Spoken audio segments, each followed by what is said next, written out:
And my name is Mark Kyle. Since you didn't hear that, I'm the chair for the board, for the committee. And I'm going to ask all of you, we just lost you again. I'm going to ask all of you to just introduce yourselves quickly, who you are, your name, we can read it, but who's presenting first, second, and third. And go ahead and take it away. We're on agenda item number 2, which is you special presentations. So without further ado. Connie, you're on mute. Hey, I was going to jump in and just start. I'm the project manager for TAM. My name is Connie Freemier. I work for Dan Sherrier. I'll hand it over to him. Hi, as Connie just said, I'm Dan Sherrier. I'm with the Transportation Authority Marin. I'm the overall project manager in this area. While Connie is the specific project manager for this project. And hi there, folks. I'm Molly Graham. I'm the Public Outreach Coordinator for TAM. I'm here as a generalist and listening in and listening to your comments. I'll turn it to Chadi, who will be doing a lot of the presentation. Good evening, everybody. I'm Shadi Chaswick with Kimley Horn & Associates. I'm the consultant project manager working with Connie and Dan and Molly on this project. And thank you for including us on your agenda tonight. You're welcome. Thank you. Go ahead and proceed. All right, let me see if I can share.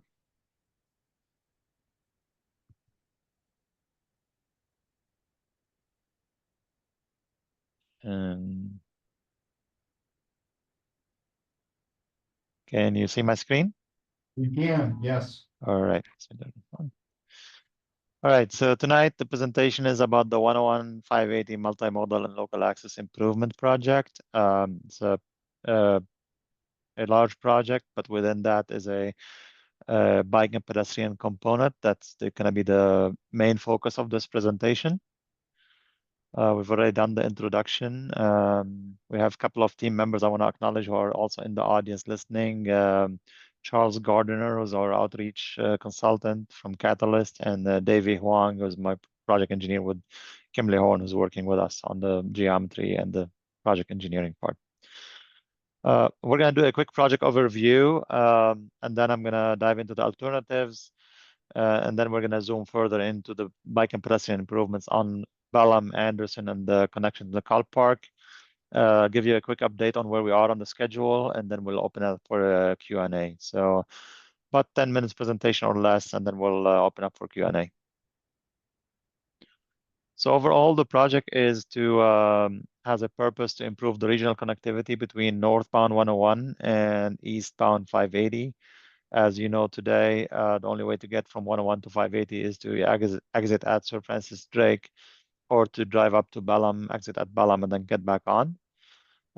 So the project is in trying to improve that connectivity, but also trying to improve the local street operations, traffic operations, and reduce congestion, enhance the active transportation modes throughout the project area, particularly bicycle and pedestrian accommodation, improve transit access and travel time where feasible, support economic prosperity in the area, and then also improve the community cohesion by enhancing local connectivity to work, school, and businesses for disadvantaged communities near the project area. We have been working on this project for a few years now, and we've looked at a wide range of alternatives, and you may have seen us out in the public presenting on those. But we've narrowed all these alternatives with a lot of community input from various community members down to 3 alternatives that we're carrying forward into the environmental phase of this project, which is where we are today.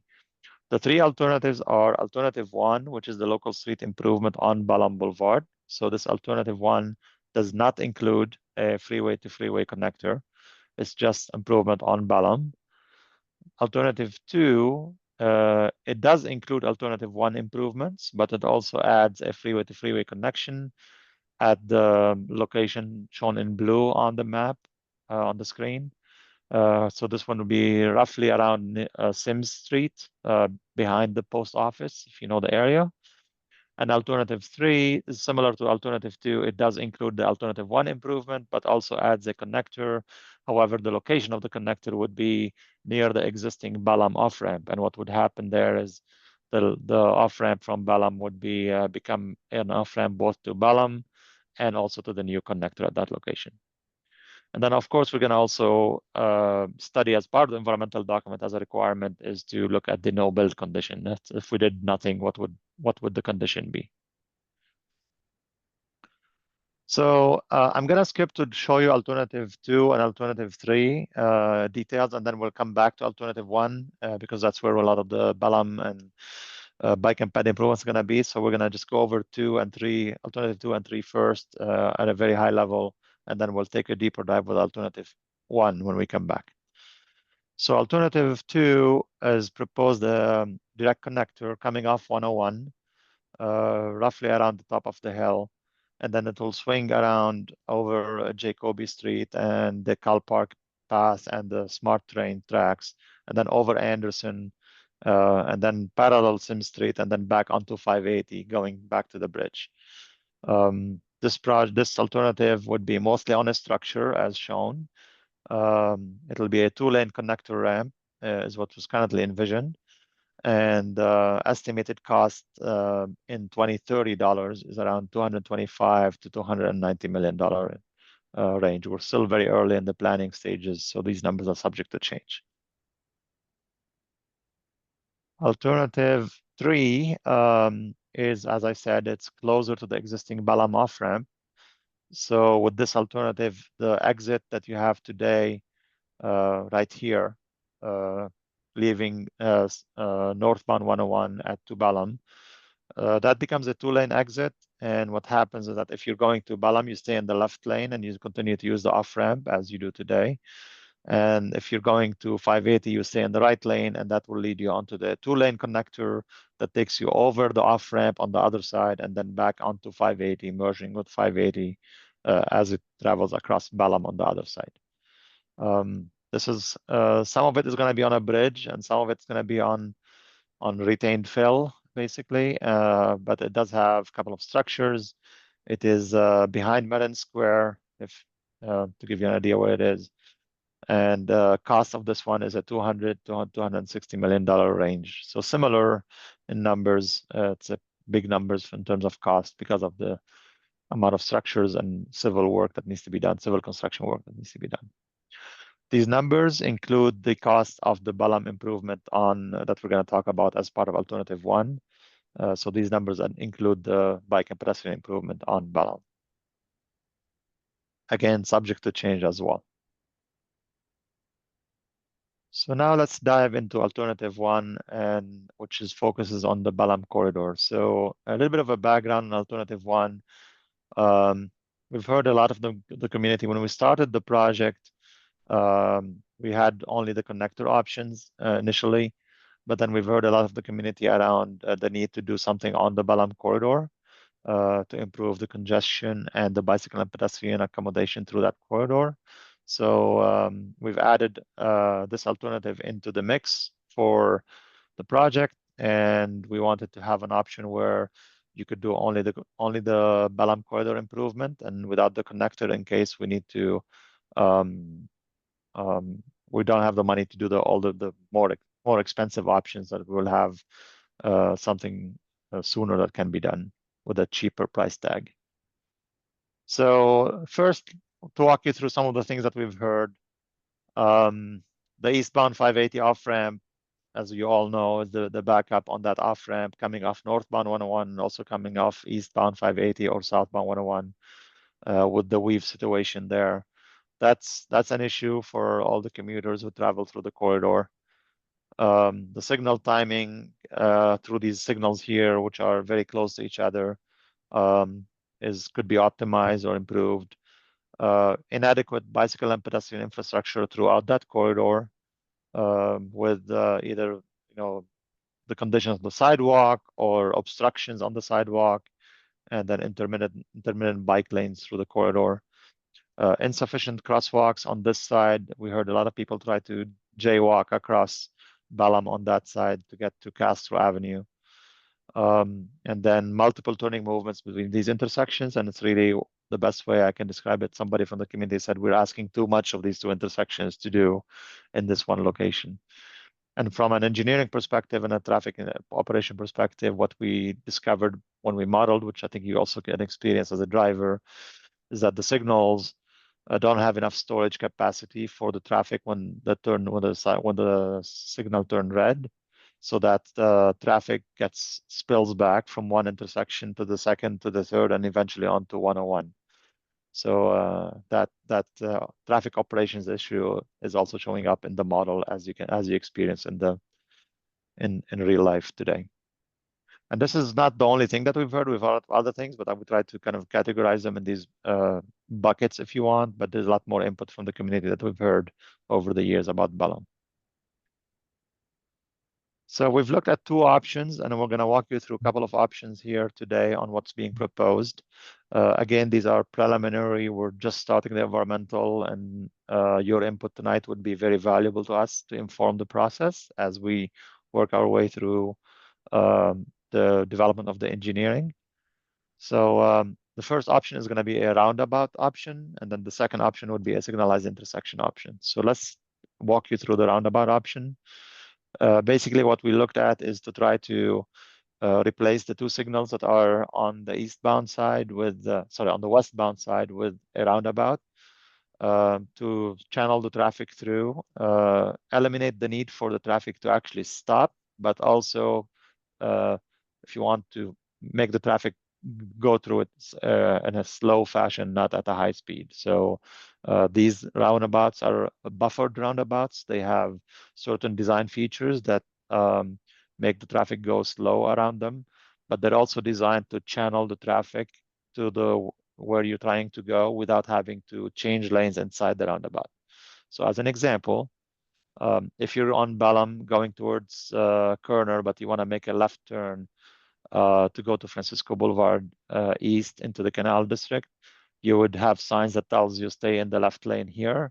That left lane will put you around the roundabout and it's going to circle you around to that lane where you're trying to go, and you don't have to change lanes inside the roundabout. And if you're going through, you stay in these two lanes, you're going through. And then if you're going right, you'll go in the right lane and make a right turn to go on Francisco Boulevard East towards Richmond Center Fall Bridge. Similar approach would be on the other side, coming in the other direction.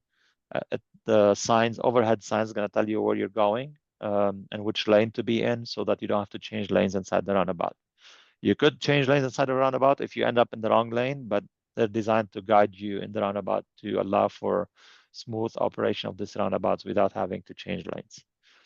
We've also included a lot of bicycle and pedestrian features in this.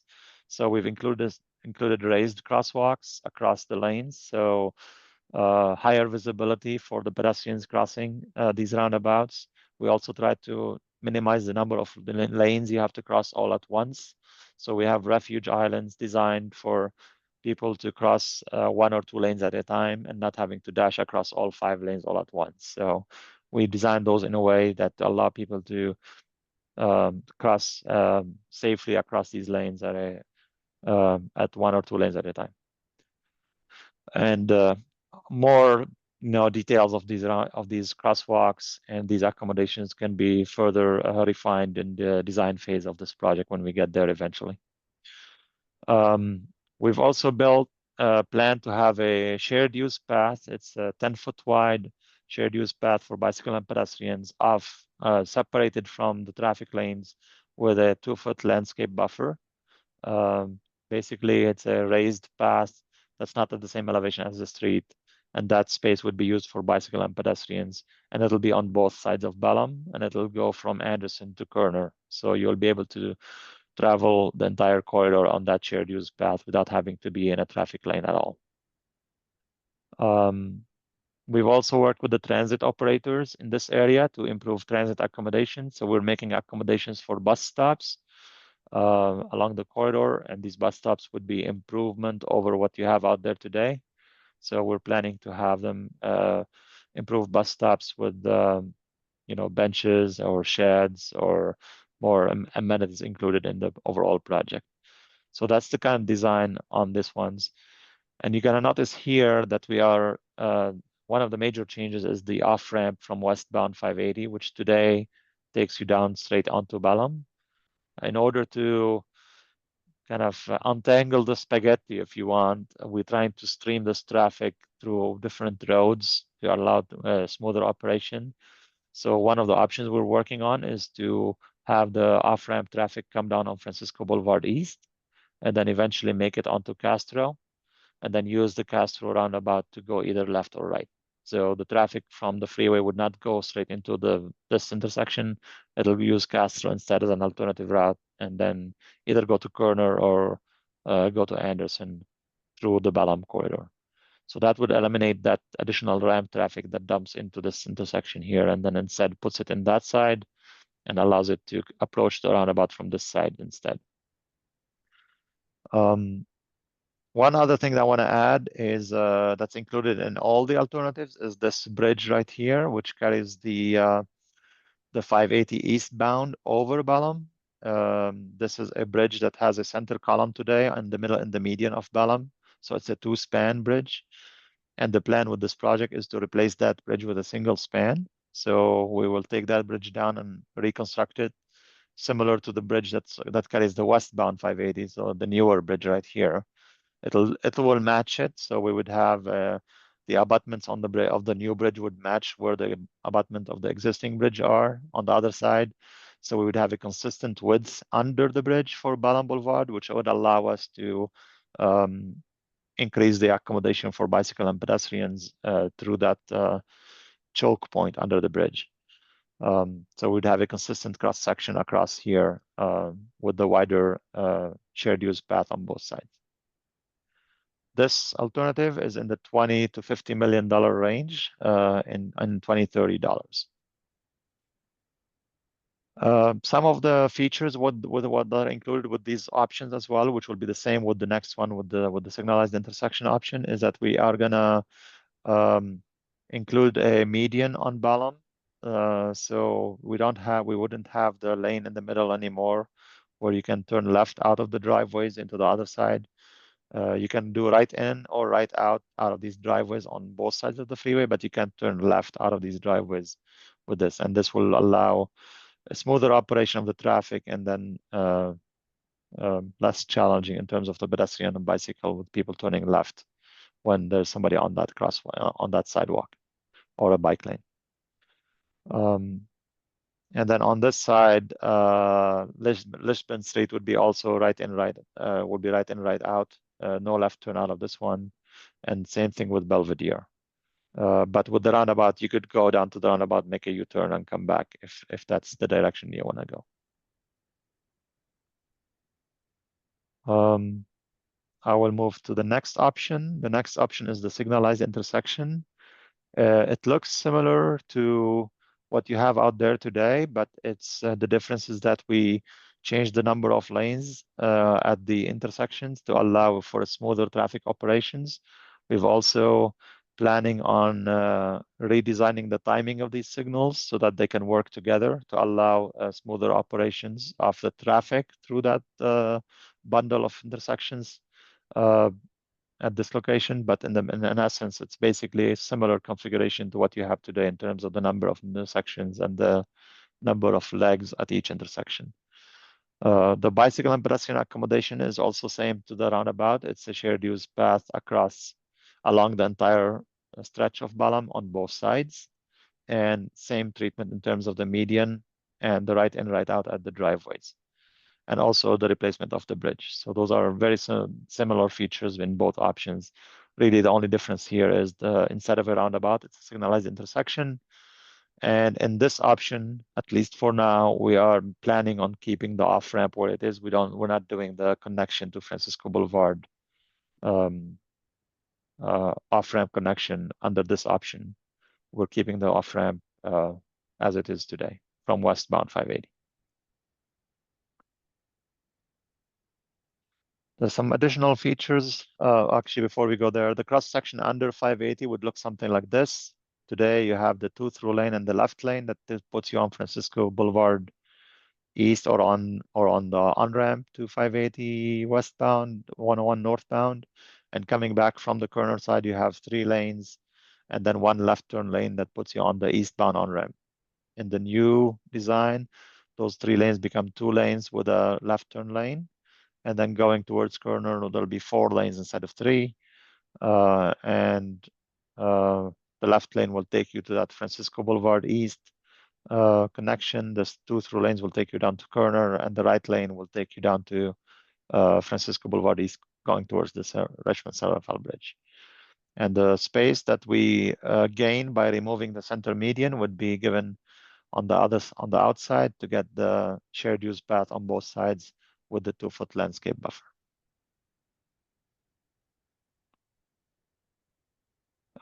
Some of the general treatment, these are ideas that we were looking into. We're looking to, as mentioned, wider sidewalks, which is a shared use path. We're looking at enhancing the crosswalks at the intersections. We're looking to separate the bike and pedestrian from traffic with the landscape. At the intersections, we're looking to create bikeway and pedestrian crossings. And then one of the comments we received from the community is lighting. So we're looking at options to enhance lighting throughout the Balam corridor, particularly under the bridges. And then whatever we have an opportunity to add more landscaping and green treatments, we will consider those as well as part of the project. And now let's talk about some additional features we're adding into the alternatives as well. One of the community input we received was the lack of sidewalk under 101. This is Anderson Drive, this is Balam, and this is the Cal Park path right here and the smart tracks. And today, what we've heard is that there are school kids who come in down Balam and they're trying to get to Davidson Middle School and they have no sidewalk to walk on here on this side. So we're looking at making improvement under 101 and enhance this section of Anderson and tie the bicycle and pedestrian infrastructure we would build into the existing infrastructure that's on this side. So in order to accommodate bicycle and pedestrians here, we need to do some lane shifting, some minor modification to the median, and create a separate shared use path as well. Similar, basically extending what we're proposing on Balam to continue on to under 101 until you tie down into existing bike lanes and existing sidewalks on this end. And here's a cross section under 101. You could see we don't lose lanes, but we can reduce the median to get the space we need here, and we put the bicycles on a shared use path. And on that side, it's the same thing. We'll put the bicycle on the shared use path and basically reconfigure this area to be similar to the other side. The other option we're adding into this project is the connection to the Cal Park path. As you know today, the only way to get up to the path from Anderson Balam is to walk on Jacoby and take the maintenance road up the hill, which is not ADA compliant. We've looked at a few options to make it ADA compliant, and what we're looking to do is create basically a switchback ADA ramp to get us from Jacoby Street up to the path. We've coordinated with SMART on this concept and got some input. And the idea is that to create a separate bicycle and pedestrian on-ramp or path to get up to the path that's ADA compliant. And it's because of the elevation difference, we do need to do the switchback because we need length to get up to that elevation. So one way to do it is to use that switchback design. We would need to maintain the existing ramp because that's also a maintenance access for SMART. So that would still be there, but there will be an additional access for bicycle and pedestrians on that side. And then you kind of see it here. There's some additional improvement to connect from the Balam intersection to that path in here. So we're adding bicycle and pedestrian accommodation through that section to get to this location. And I believe we have a simulation. We did a roundabout simulation of the roundabout. If you haven't seen it yet, this was part of our public meetings for the roundabout. So what you're gonna see here is a driver exiting from northbound 101 and going down to Balam Boulevard. And then they're gonna turn left and go down to Kerner. So that's the first video. And then we're gonna do the reverse one the second video. So this driver just came off 101. They're coming down to Bellam. You see that's 4 lanes, not 3 in this simulation, because there's a project that's going to go to construction this year that's going to widen that off ramp to 4 lanes. That's an immediate improvement that's going to happen this year. That's not part of our project, but we're featuring it as part of the simulation because that's what the condition is going to be. And you just saw the overhead sign that's going to tell you which lane you're going to be in. So this driver saw that he's going to corner, so the sign that tells him to be in the median, in the middle 2 lanes. So he took the middle lane. This is the buffer roundabout, and you see the small curbs that separate the lanes so that you can stay in your lane in the roundabout. We just went over the crosswalk, which is raised in order to force traffic to slow down and provide the pedestrian with more visibility as they cross. This is the roundabout at Castro. And then he's just going to drive down to Kerner. You can see the pedestrian path on the side with the landscape. Now we're coming back from Kerner. This is Belvedere on the right side, and this is the roundabout at Castro. You can see the hybrid beacon design for the crosswalks as well, which could be included. This is Lisbon on the right side. An overhead sign is going to tell you which lane to be in. And since this driver is going to continue to Anderson, is going to also stay in the middle lane. The left lane on his left is going to take you to Francisco towards the bridge, and this is, you see the right lane on the right is going to take you to the on-ramp or to Francisco Boulevard East. Here's the new bridge under the Bellam Bridge. There's no more center column. That's the off-ramp. That's Marin Square, and then the path.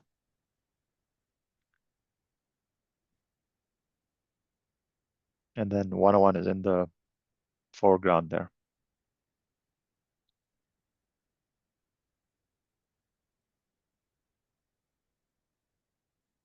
Okay. Schedule, we are just starting the environmental. We had a public scoping meeting back in October.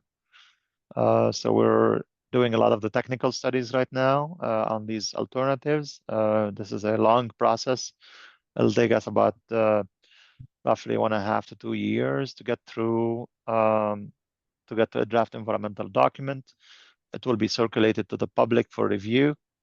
And then once those 3 alternatives are circulated to the public and we get input from everybody, a decision will be made about the preferred alternative. And then that preferred alternative will be carried forward into the final EIR. And then after that, we have to go through final design. Depends on which alternative is selected. There may be some need for land acquisition. And then after that, we go to construction. And we're only funded right now through environmental. There is some funding for final design, but we don't have funding for all the way to the end today. So this timeline is going to also be dependent on availability of funds to build these alternatives. And again, it's a big difference between alternative 1 versus 2 and 3. So it depends on which alternative gets selected at the end. We would know if there is a need for additional funding or not. And that's our presentation. I'm happy to answer questions, and I'll bring the slides back up if needed. Thank you very much. Appreciate it. Very good presentation. Committee members, anyone have any questions? I have 1 or 2. On the roundabout option, both option A and B indicated a prohibition for left-hand turns out of driveways. Now, having gone to the U.S. Post Office, which is the main one for San Rafael, right there in Bellam, I can tell you right now that that'll be considered problematic by locals, if not by the post office itself. And I'm wondering if you've talked with the post office, or that's too early, just in terms of, because people come in and out of that, and you're right, it's horrendous to make a left-hand turn out of that driveway, as it is from Marin Square going the other way as well. But I can't really envision if you were going to the post office and you were trying to get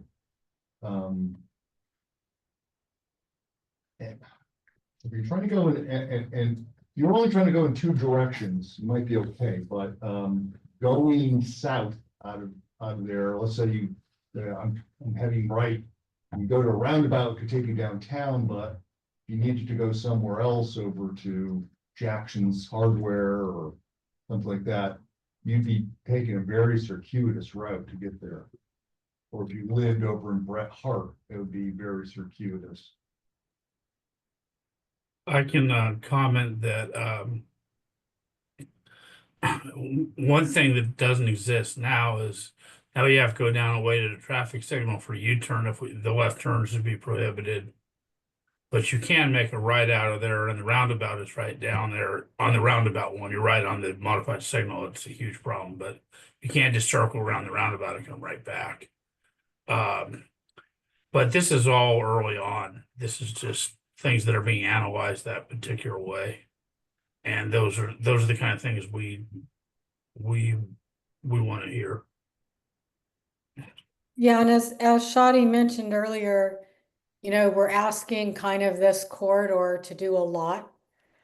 And if we really want to, you know, try to make it function operationally smoother for, you know, all modes of transportation along the corridor, you know, something has to give for lack of a better term.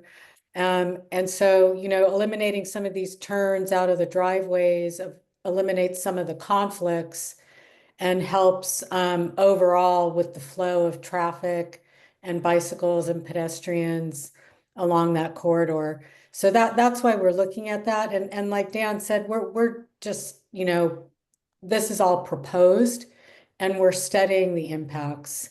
And so we'll have results of that and, you know, later in the process. And then we're also looking for comments and feedback. And so your comment tonight are things that, you know, that we're looking for as feedback from you guys. And we are planning to reach out to the postal office. That's something we are aware with the situation with the postal office, and we want to coordinate with them as well. Thank you. On funding, do I remember correctly that option B was 20 to 50 million and option A was 20 to 30 million? Is that correct? I think they're both the same number. There's 20 to 50 million. It's a range because it depends which one. Actually, let me check before I confirm that. Just wondering The difference, if you're asking why the difference, it's because the roundabout option would require a lot more right-of-way than the signalized intersection option. So there'll be some acquisitions needed. But I think in our presentation we said 20 to 50 million in both options. why is it that you're presenting it as alternative one? Can be a standalone option, but it's integrated into both option 2 and 3. And then I understand the funding issue, but why couldn't it be staggered? Why couldn't you say, yes, we want option 2, we're going to start with alternative 1. And if we get the funding, then we continue on. Excellent question. So a couple of things. One is that there's the reason why we have an alternative that does not have the connector versus one that does is because we wanted to give the community an option to weigh in and say if there's if they prefer to not have a connector versus have a connector. So there is an option that could be carried forward without a connector if that's the preference, but you could still choose alternative 2. And if you do choose alternative 2 or 3 with the connector, what you're talking about, which is phasing of the implementation, that could still be done in the later phase. So we could decide to pick alternative 2 and 3 or 3, and then say, okay, for the design phase, we're moving only with the Bellum improvement as a phase 1 because of the funding. And then when we find more funding, we'll continue on with the rest of it. But the Yeah, and phasing is on the table. Yeah.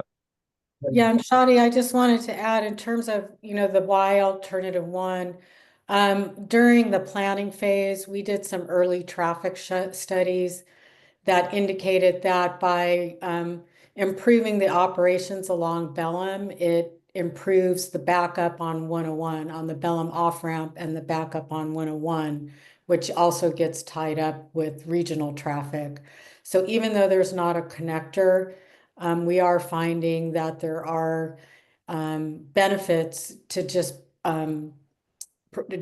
constructing these local improvements to both the regional and local traffic that travel within the project limits that Shadi showed at the very beginning on the screen, that triangular area. So with that said, given those early results, the TAM board back last year sometime, and the city of San Rafael as well, requested that we look at just this local alternative option. And as Shadi said, we will be looking at phasing. So if a preferred alternative ends up being one of the ones that includes a connector, we will be looking at building these local improvements as a first phase with the money that we do have. Thank you. Any other questions from the committee? Otherwise, I'm going to ask if they, John? Among alternatives A and B, if I'm understanding them correctly, roundabout versus improved signaling, what does your modeling show with respect to the different alternatives' ability to handle the current and projected flow of traffic, especially at peak hours like the 8 to 9 a.m. and then again 3 to 4 p.m. hours, or in the morning westbound generally speaking, in the evening eastbound generally speaking. Curious to hear which your modeling shows is the best one. I would say for now, and this is very preliminary because we're actually still in the middle of doing all the modeling, but we have some preliminary numbers that we've received. They're very comparable in terms of how they operate, both AM and PM, both options. However, it also depends on how the signals are designed and whether we would be able to coordinate the signals, but with Caltrans, because the signals one of them are in the city and two of them are in Caltrans, and they need to work together. So there's still some more work to be done to see how we can make that happen. So more on that later in future meetings. But if our assumptions, are correct, both options would operate quite well actually. And then we will have those numbers as a part of the IR.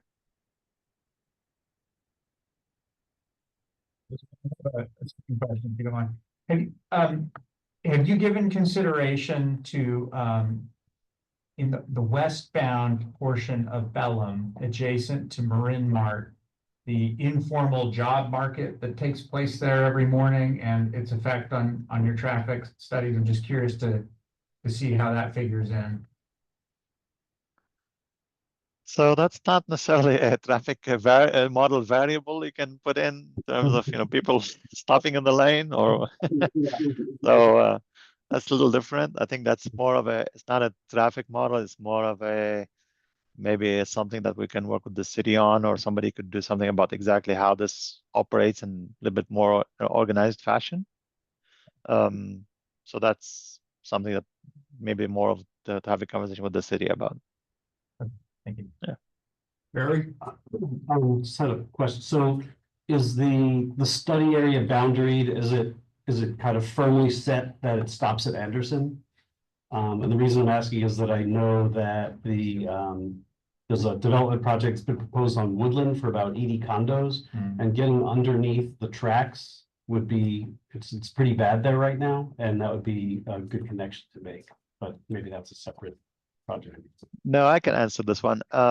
So the physical improvement limits are what I showed you today, but the traffic model is actually the TAM traffic model. So it's the whole county model.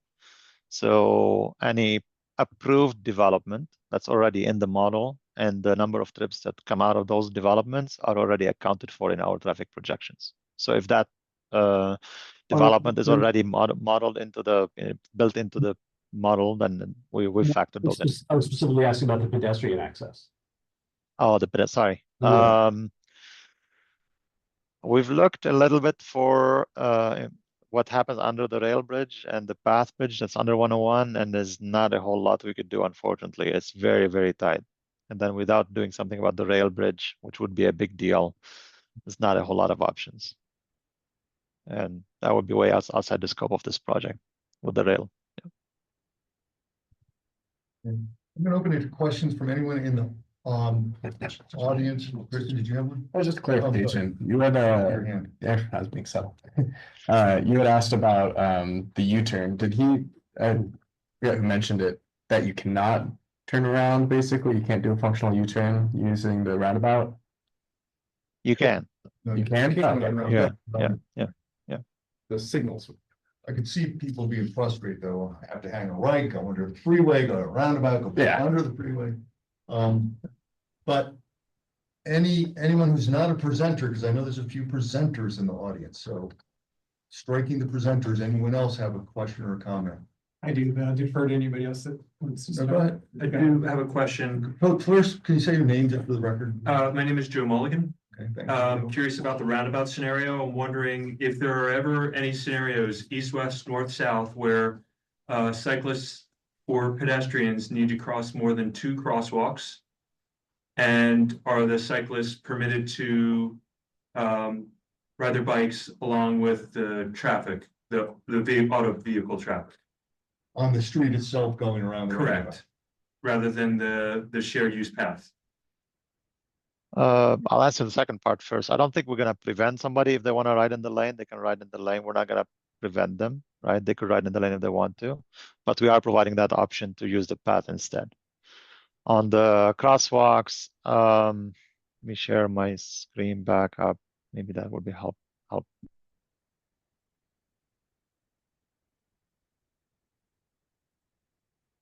Kind of look at it myself, but I couldn't really quite tell. Earlier in the presentation, you talked about having, I'm not sure the technical term, intermediate, islands between some of the lanes. Not mistaken, so that there'd be, what was the term you used, safe places? Refuge? Yeah, refuge. Yeah, refuge islands. If you can see here, for example, that's 2 lanes, then refuge island, then 2 lanes and a smaller refuge island, then another lane, and then the path. So that would be the crossing if that you want to cross across Balham at that location. And it's kind of similar on other places, 1 lane, 2 lane, 1 lane, 2 lane across. Same thing on this side. And if I could add something about this, one of the things we heard from the local community is there's no way to cross at Bellum and Castro right now. Yep. And with these improvements, it'll allow crossing at Bellum and Castro. And apparently there's been a couple of accidents with vehicles and peds at that location. That's great. Are any of the refuges, would they be protected like with like a railing to prevent vehicles? Kind of like they have at 2nd and 4th in San Rafael. We're very early. We're in the planning stages. We haven't gotten to that level of detail. That I think something we could consider in the design phase of the project. But that's a good input that we will take with us tonight and look into it. You said 2nd and which Like street? 2nd, 4th, 2nd, 4th. your Okay. pond farm in the outside of downtown San Rafael. Okay. It's just We'll take a look at that. standard ped railing, I think, shoddy. Yeah. But yeah. We'll take a look. We'll move on to another question, Joe. Could you identify Yeah, yourself? my name's Corey Bidoff. I'm actually with the city of San Rafael. Nice to see you. Just a quick question, in terms of, you talked about the fact that traffic will flow pretty similarly, at least in your preliminary modeling for both the roundabout versus the lights. How about for pedestrian crossings and safety and like, one of the things that I worry about is people going into a roundabout, for example, with lots of lanes, and they have to navigate these lanes and where they're going. And they've also got pedestrians coming across at the same time, and they got to pay attention to them. Do you have any modeling that tells about more about the safety and the actual access for pedestrians and bikes getting through these intersections when there's all this other stuff going on? For instance, if somebody's on a crosswalk right now with lights, you can push a light and the light will turn red and it stops for pedestrians. But if you've got a lot of traffic and it's moving through all at the same time at rush hour, how does that affect pedestrians, and would they actually have a light with these crosswalks too, or something to warn or not? I'm just curious about how it all impacts pedestrians and bicyclists for a roundabout. Yeah, excellent question. I don't know if you noticed in the simulation, we designed these crosswalks to be raised. So the car has to actually go up and then back down to cross the crosswalk. And we're planning to consider adding hybrid beacons on these crosswalks. So it's same thing that you do with the signal. You're gonna push a button to cross, which will flash so that traffic doesn't, go across those crosswalks when there's somebody planning to cross or about to cross. So we're looking at every possible safety feature we can include with the design. Also, the design of the roundabout itself is designed so people can just kind of dash across, straight shot. So they have to kind of go around the curve. And these little mountable or drivable curb, if you want, but that separate the lanes, is also designed to make it a little tighter, maybe make people drive at a slower speed. And generally speaking, if you look at safety data on roundabouts nationwide and overseas, they tend to improve safety. There's less fatal crashes and less severe injuries with the roundabouts and intersections because people drive around them slowly. That's great, thank you. Even with really congested with multiple lanes versus like a single lane roundabout.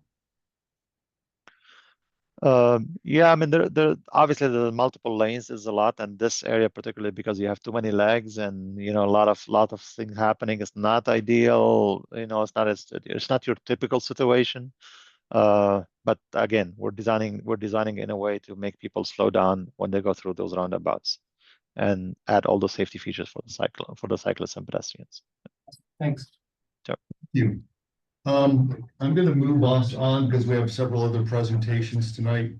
And we need to get to those. Can I do some final thoughts? Not Okay. technical. You've got 60 seconds. Okay. Sorry, thank you. I really appreciated watching this project change throughout and all the improvements that you've included for bicycles and pedestrians and especially the bi-directional paths on each side of the road. And I thought it was wonderful, the connections that you're making to Jacoby Street, to the Cal Park Tunnel and through Anderson too, because those are key connections. And so I know that's like a little bit outside the scope, but I appreciate that connection. An additional request, I like to put this in the scheme of like the city's long-term plans for connectivity. So a few years ago, we had a bike path on Francisco East going northbound. There is a widened sidewalk. It starts at Medway Road, which is 3 or 4 blocks north of Bellum right there. And so that's a missing gap. That's however many blocks that is, 3 or 4. I just think it would be wonderful if there could be another little connection to that, like you did on the other end of the project. What that would do, it would complete all our, the other long-term path is a path going down Kerner, eventually getting towards the Richmond Bridge. That was a big goal in our bike ped plan last time. Yeah, so my only request is just to consider what could potentially be done with that, connecting to that widened sidewalk on East Francisco, which is problematic, as all of us know, but nothing is also quite problematic. But I'd love to see a wider sidewalk through that too. Okay, that's all. Thank you. Thank you. Thank you. Actually, I have one follow-up question. Barry, Sorry. 60 seconds. Yeah. 15 seconds. We're looking at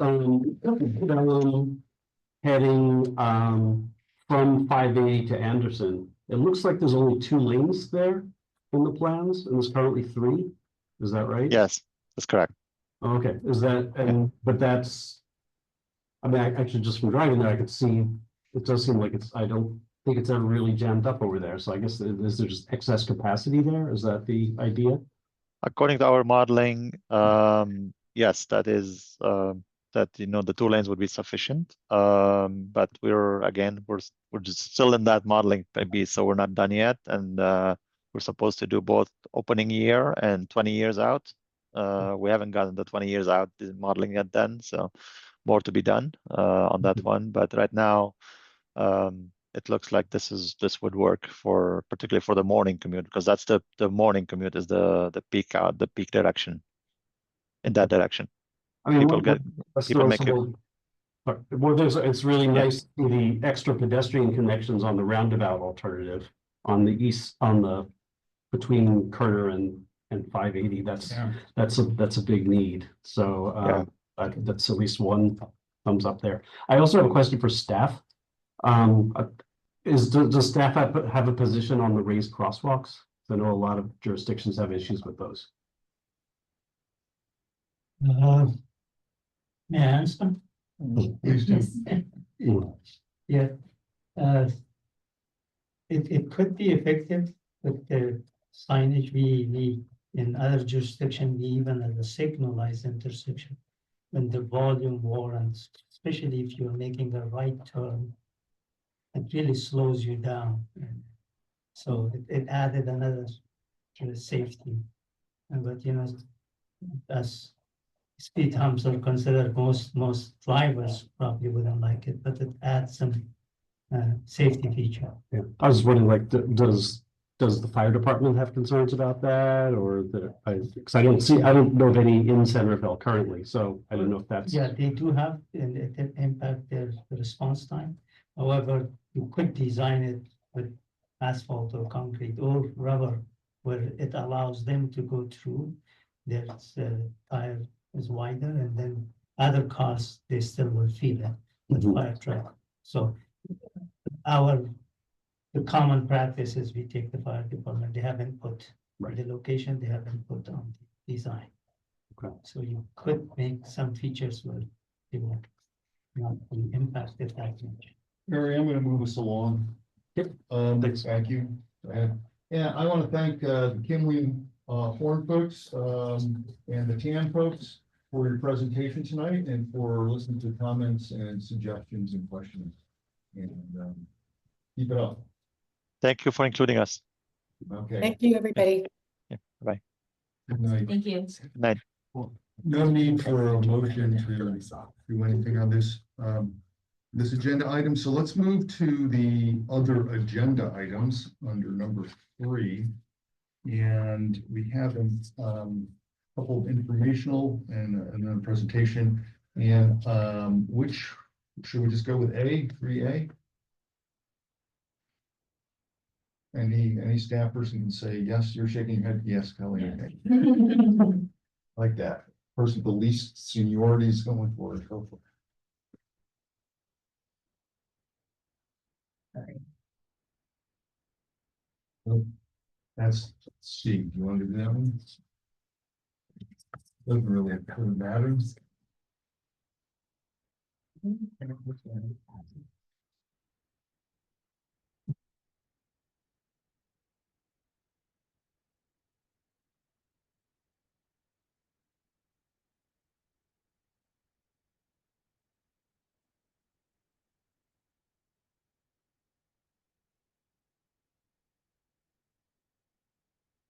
It's 3A.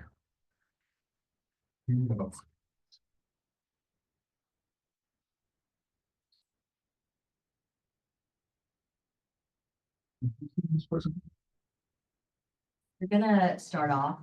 We have Kelly, our traffic engineering technician, who's our project manager from the city end. And then we will be introducing our consultant who's helping us with this project. So my name is Kelly. I'm a traffic engineering technician with the City of Santa Fe Department of Public Works, and I'm helping manage this project. At least with the city side, working with parametrics who will be presenting tonight. And tonight, we're basically just gonna go over the existing conditions of the project along with the outreach plan. Yeah, I believe some parametrics folks are here to present, and I welcome you guys to come up. Sure. Kelly, or who has the presentation up? I do. Okay. I can press, if you have a clicker, we can press through, or you want to operate, how would you like us to move through the slide deck? Either is fine. Do you have a preference? We don't. You can just press the down button. Okay. Oh. So, good evening. It's been a number of years since I have been in this conference room working on the BPAC. My name is David Hoffman. I'm with Parametrics. I've been biking in this county since 2007 when I worked for the Marin County Bicycle Coalition. And you'll see as we go through this slide deck, I've been involved with the last 3 versions of the bicycle and pedestrian and bicycle master plan over the years. So it's always nice talking to a friendly crowd. Some of you may have heard about a little game in the southern part of Marin on Saturday. I'm hoping that's not this evening, but as it is, let's get going. So everybody on the committee knows what the pedestrian and bicycle master plan is. Let's see here. Ooh. You want a chair? No, my idea works. I'm good. I'm going to present the first part. I will then introduce my colleague Sharanya in a few moments, and then I'll take it back. But just want to go through a little bit of the background and process so that folks have a good understanding of what we're doing tonight. So some basic stuff, and rather than reading from the slides, because everybody here is literate, we're looking at 2 factors. One is how this document guides what the city of San Rafael does. So if you've not been part of a plan update like this, understand that this document becomes a funding tool in the future. So what goes into the plan becomes potentially fundable projects. It becomes documentation that's used to write the grants and justify what we're looking to do. And it also looks to the city to inform street design that the city wishes put in for various forms of bicycle and pedestrian infrastructure. And this keyboard is very sensitive. So a little bit of background. In 1998, the San Rafael formed the BPAC. I believe it was the first one in the county. Rather than going through all of these, I'm going to skip right to where we are now, which is 2025. In between, there have been a couple of key ones. 2011, the plan was updated. 2018, the plan was updated. And the first plan was from 2001. So this is actually its 4th iteration right now. It's a long process, but it's not an extraordinarily long process. We're fairly early on in the process. Right now, we're in the first quarter or so of 2025. We're looking at the outreach phase, and then we're going to do a lot of outreach, and we're going to come back here, and we're going to look at what some of that outreach has produced. The goal is that by early next year, we're going to have a draft ready for this plan. The next thing I want to do is I want to introduce Sharanya. Sharanya works with me. We work out of Emeryville. I actually mostly work here in Marin County, so I'm often writing these roads. Sharanya is a planner like myself with Parametrics. For those of you who have been around long enough, you would have known us as Parisi Transportation Consulting. And so David Parisi joined forces with Parametrics 2 years ago, and we are continuing to do the same work that we've been doing in the county. Our team is the same, and it's really, they're a great firm to work with. So with that, I'm going to let you step in, Tanya. Thank you. Thank you, David. So we've done a lot of research to understand the existing conditions. But tonight we're just going to focus on a few topics, just touch on a few aspects, which we felt would be very helpful and insightful. I'm happy to. So starting off with land use, as you all know, San Rafael has primarily residential areas, which comprise of over 1/4 of the city's zoned parcels. Almost 60% of the city's residential parcels are actually low density housing spread throughout the neighborhoods. Some key destinations include downtown, the commercial areas, schools, parks, the transit center. And what this sort of helps us understand is where these trips are being made to, what sort of destinations are people trying to get to. Next slide, please. So 20% of the residents are under 18 years of age in San Rafael. Often these are the age groups that are less likely to own or be able to actually drive a motor vehicle. And as a result, they are more likely to be dependent on active transportation or public transit for their mobility needs. The Metropolitan Transportation Commission has also identified 3 equity priority communities within San Rafael. 2 of these are in the Canal District and 1 is in Terra Linda. So coming to mode share, how do people currently get around the city? So majority of people prefer to drive alone when it comes to going to work or to drop off their kids to school. Only about 5% of people actually use active modes to work. But this is a lot more when it comes to dropping kids off to school. Around 30% of people actually use active modes to get to school. So we identified all the existing pedestrian facilities that are available across the city. There are a variety of pedestrian facilities, and you might have noticed some of these improvements. And part of our outreach is going to be to understand where we need to get more input, where we need to be able to improve some of these, and what works and what doesn't. And same thing for bicycle facilities, a lot of existing facilities. We're also mapping these out to understand where we sort of need to understand the gaps and barriers that are there in the current bicycle network. So these have been updated to include all the good improvements that have been done in the past few years.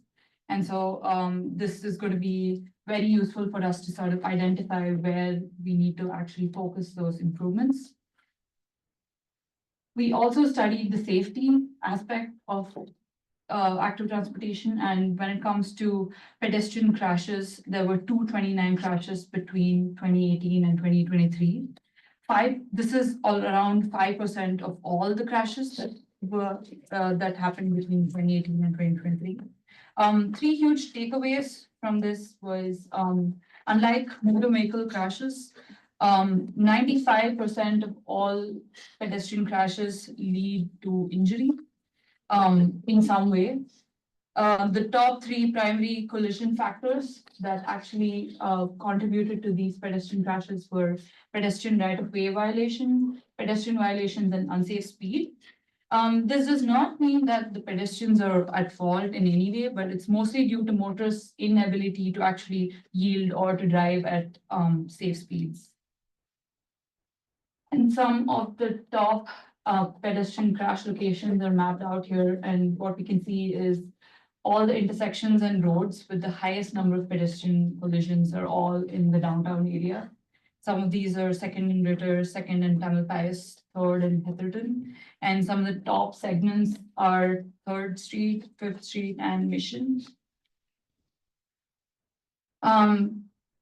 For bicycle crashes, there were 199 crashes involving bicyclists between 2018 and 2023. This is about 4% of all crashes in San Rafael. And again, 90% of all of these lead to an injury. And this is not the case for motor vehicle crashes, which almost mostly lead to just property damage. All 3 top primary collision factors, that is automobile right-of-way violation, improper turning, unsafe speed, these are all factors that involve motorists and their inability to yield or to drive safely. Some of the top bicycle crash locations, unlike pedestrian crashes, this is not completely in the downtown area, and this also sort of spread out. You can see there's also some areas within the Canal neighborhood. Some of the top intersections include Bellum and Castro, Bellum Boulevard and Highway 580, Bellum and Francisco Boulevard, and some of the top segments are 4th Street, Bellum, Francisco, and 3rd Street. So that gives us a brief overview of our existing conditions, and our next steps is to gather more input and more information through community outreach. Okay, great. Well, thank you very much, Rania. The data gathering is really important. It shows us obviously where there's work that still needs to be done.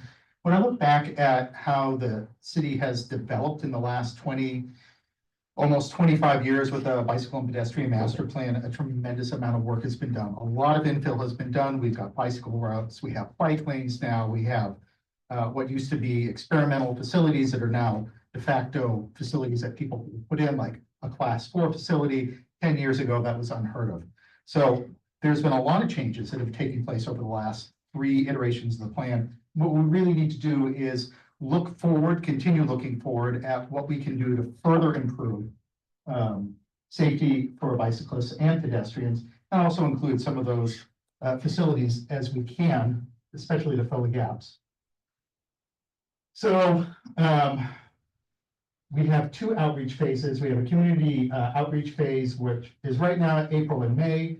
And then later on in the year, this fall, in September, October, November, there's going to be an additional phase that we're looking at. The committee here is actually, you guys are the first folks to participate in this process. So we're very early on. And we're hoping that you guys stay engaged all the way through the process, not just this presentation tonight. So we're looking at some of our key audiences. Obviously, the San Rafael residents. We are in dialogue with the school districts, a lot of the CBOs, community-based organizations, those in the canal, organizations serving people with disabilities. That might be your, I'm drawing a blank on the name. Center for Independent Living. MCIL, Marin Center for Independent Living. Thank you. Transit riders, advocates, everybody. We're all pedestrians, every single one of us. And probably everybody in this room also rides a bike. So for the various phases, we're looking at different ways to get out and touch the various groups in and around San Rafael. In the evening, public workshops, also virtual public workshops. So it's going to be held midday. A lot of people on the lunch breaks can participate in those. They're a lot easier sometimes for folks to get to rather than in the evening. Pop-up events, we'll talk about that. We've got an interactive online map tool that's being developed. It's a GIS tool that is promising to be really good for collecting input. Again, targeting meetings with community-based organizations. And then here we are at the bottom of the DPAC, and then eventually city council meetings. This is a public document, and I've done a lot of work over the years with various projects. And one of the biggest complaints we get, especially on large projects, is the public feels as though they've been shut out of the process, that there's been some predetermined idea about what's going to come out the other end, and that the public is brought in sometimes at the very last moment, just sort of to be given lip service and the project moves forward. And fortunately, San Rafael does not do that. I appreciate that. The BPAC, you guys are the first here. I hope you guys stay engaged with it. I hope you guys are engaged with this process at the end. We're looking at the website. We're looking at things like flyers, email updates that'll go out. We're seeing what we can do to get this project out into the news so that people are more aware of it, social media, advertising, and importantly, because a huge number of residents here who live and work in San Rafael, Spanish is their primary language, making sure that this is all accessible to folks bilingually. It's hugely important. One of the things that Parametrics has done over the years is help run the county's Safe Routes to Schools program. We really do understand how important it is to reach out into those families and get input. So there's a correction here. The website tool is actually going to launch on the 14th of April, not the 7th. Our first community meeting is coming up on May 14th at the San Rafael Community Center. And we're starting to look right now at some of the early pop-up events. We have one scheduled for May 3rd in the canal, the Westfield Canal, Westfield Figaro, and the farmer's market to be determined, more as we're able to identify them. So I appreciate everybody's time and attention. What I want to do is open this up for just a little bit of discussion. I want to be respectful of everybody's time tonight. We have a lot to go through. See if you folks have any questions and give us any input. One of the slide boards, or one of the community boards that we all actually have at some of these these meetings is one that simply says, what if we forgot? What's missing? So we're looking at the plan as a template. We've got 3 previous versions we're working with. And that doesn't mean that we can't include something else. So with that, opening it up to folks here. Committee members. Yeah, you touched on it at the end there. I was just gonna ask about how you're gonna specifically advertise to engage the public. I guess the detail about that would be like, what would you guys see as a successful engagement of that public? What would be the numbers, or what would be the how would that be a successful thing to look back and say, hey, we really did a great job engaging people into actually knowing that this is going on? It's a really good question. I would say, you know, as somebody who's gone through a bunch of these plans in the past, historically, if we had community meetings that had 20 or 30 people in them, we considered them that a great success. The Bicycle Coalition was often good at turning out folks to public meetings, especially if their communication was good. We don't have a benchmark set, but the goal is to engage as many folks as possible. And so one of the things that has happened between the 2018 update and especially the 2011 update is social media is now a way that folks expect to be communicated with. So, and again, through what we've learned with the Safe Routes to School, we've got some good channels with the city, with newsletters, contacts with media. So that's hopefully that answers your question. I don't have a benchmark to give you, but the more the better. Barry. For the online website, are you going to be able to, are you going to ask a question or be able to track which part of the city people are from? So you can kind of see by neighborhood where you've gotten more or less input? I believe that the tool, which is being developed by Alta Planning and Design, who is partnering with us on that, is going to take, will be in 2 parts. One, there's going to be an online tool where you can actually drop a pin and provide some input. Hey, this is a really dangerous intersection. I was almost hit here, whatever it may be. Cars failed to yield. And I believe that there's a survey and a questionnaire that will be a separate component where people can give specific input about, this is where I'm from, this is where I go to work, this is what I want to do, these are where my pinch points are. And then the online tool will actually allow you to actually map that. Can I also help add on to that?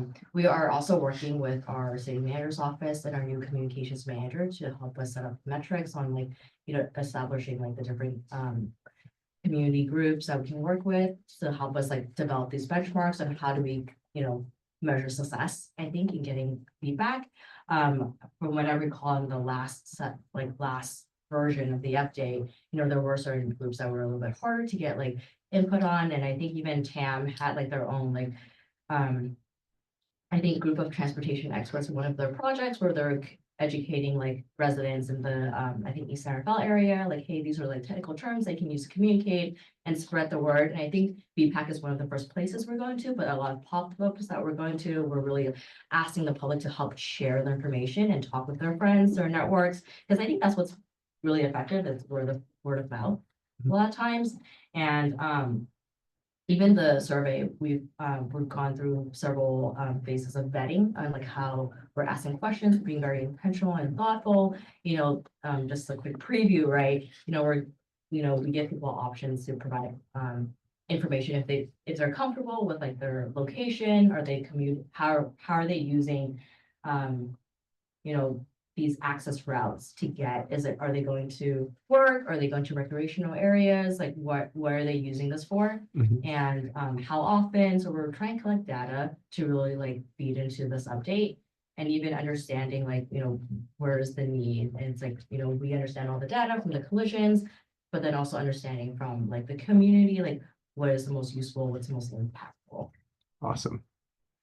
Does that answer your question, Barry? Because I didn't hear a direct response to your question. Yeah, well, I guess So- we'll let you so let me with the just- survey. Let me Survey may have that, flip but- it. Okay, Things include some kind of determination on neighborhoods.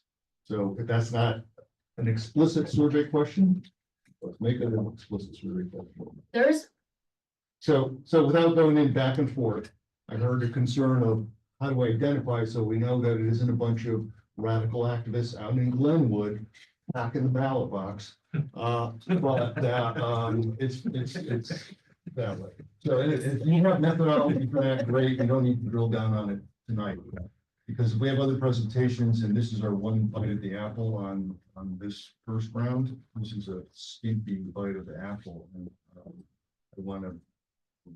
I can't emphasize enough that it's incumbent not only on us to do the outward communication, but on all of you guys to get involved as well. I have participated in this process from sitting on the advocate side of the table to working with municipalities, helping write these plans and writing the grants. We just recently, San Rafael just recently applied for and received a $5.3 million grant through the Active Transportation Program to build a Class 4 bikeway from the transit center out towards down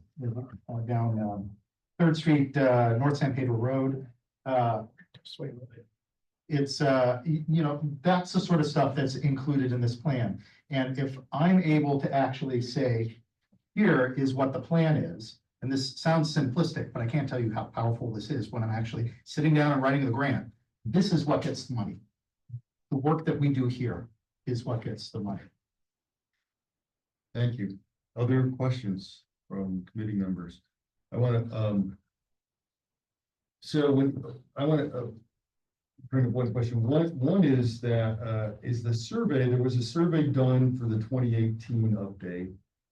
There's talk about survey now. I noticed that it's an online survey. I also noticed that 21% of the population is 65 or older. I fall into that population. I consider myself tech savvy. However, a lot of folks in this age bracket aren't tech savvy. They're some of the holdouts. Are there in-person surveys that are being mailed or will be in the newspaper or will be in the back of the or NIJ or?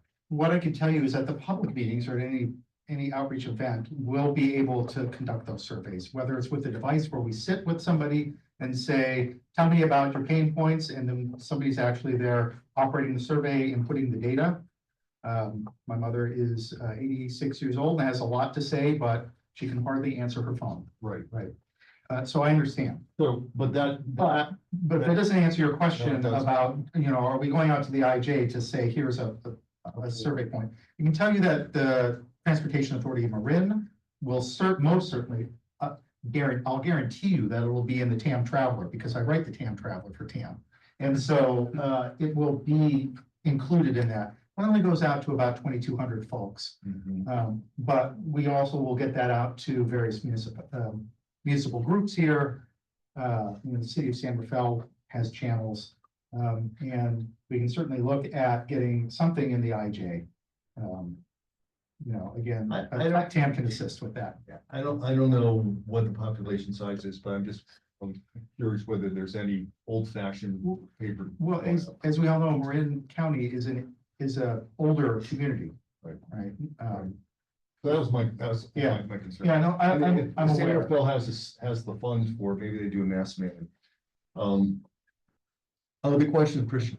Yeah, well, just to add on that partially, I think like what you said, word of mouth and having like a snowball type effect is a great tool to do it, but that can also kind of perpetuate something that I think that really exists within bicycle and pedestrian or related issues in the city, is that you're only we might risk getting a lot of feedback from like bicyclists and people who work within like the coalition, and that feedback is necessary because they're the most engaged with it, but there's a huge population of people that are walking down 4th Street that might not be bouncing around in this world of reading the Traveler. And so is there something that the city maintains for projects like this, or anything that allows people like rapidly to look, hey, these are the advocacy groups or committees inside of the community that get information out, or at least have meetings, like whether it's elderly people can't leave the house as easily, but when they do, they still want to be, we should still be providing a safe access for them to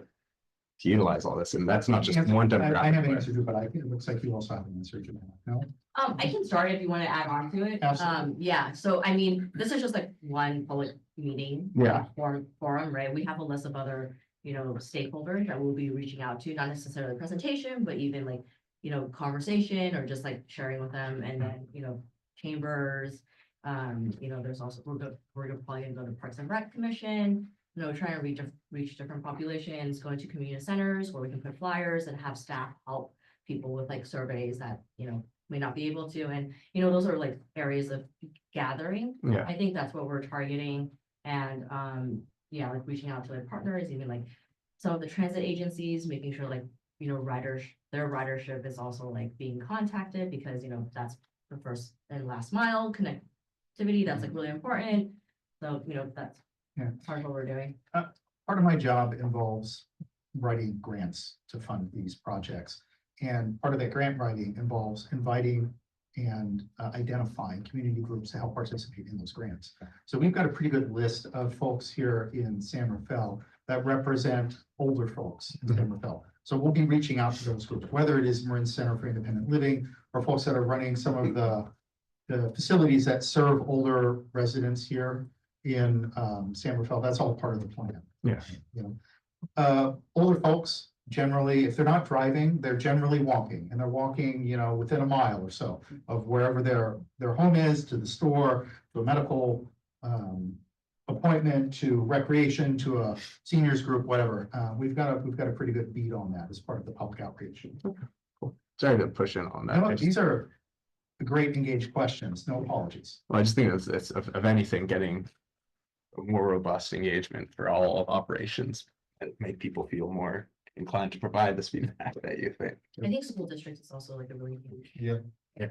Partner. Bill? Not a question, more of a comment, or maybe an offer. The committee historically is very willing to give their time and effort. In the past, we have often done subcommittees, to have additional meeting or additional resources. And so I think it's safe to say in this room, if you need additional resources or a subcommittee or something to help as you're going through, we would certainly be able to do that too, if you need.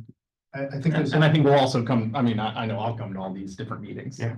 I've sat on BPAC committees before. I've run bike advocacy organizations, and we secretly want all this, but it's sometimes a hard ask.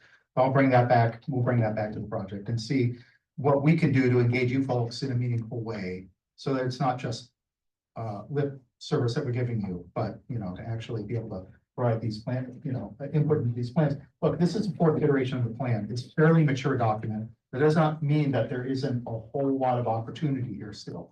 But at this point, we're mostly filling gaps in the system. And how we do that and retrofitting older designs, these become important things as facilities will have a lifespan and times will change and travel patterns will change and things will need to be updated. When communities develop over decades, and now we're entering our third decade of bicycle and pedestrian master plan.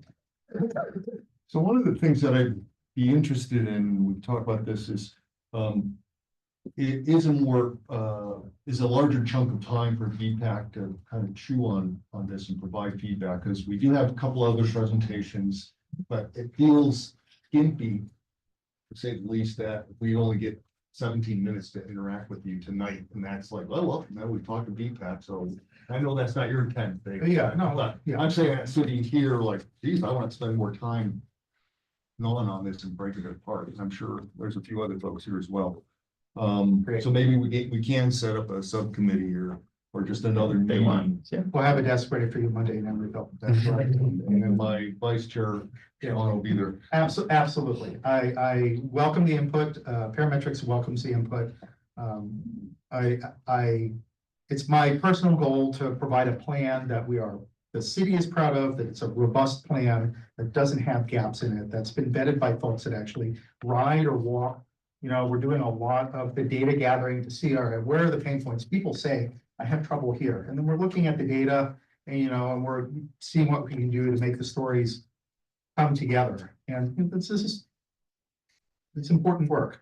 I like going home and telling my daughter what I do. You do what? Yeah. That's right. So go ahead, Barry.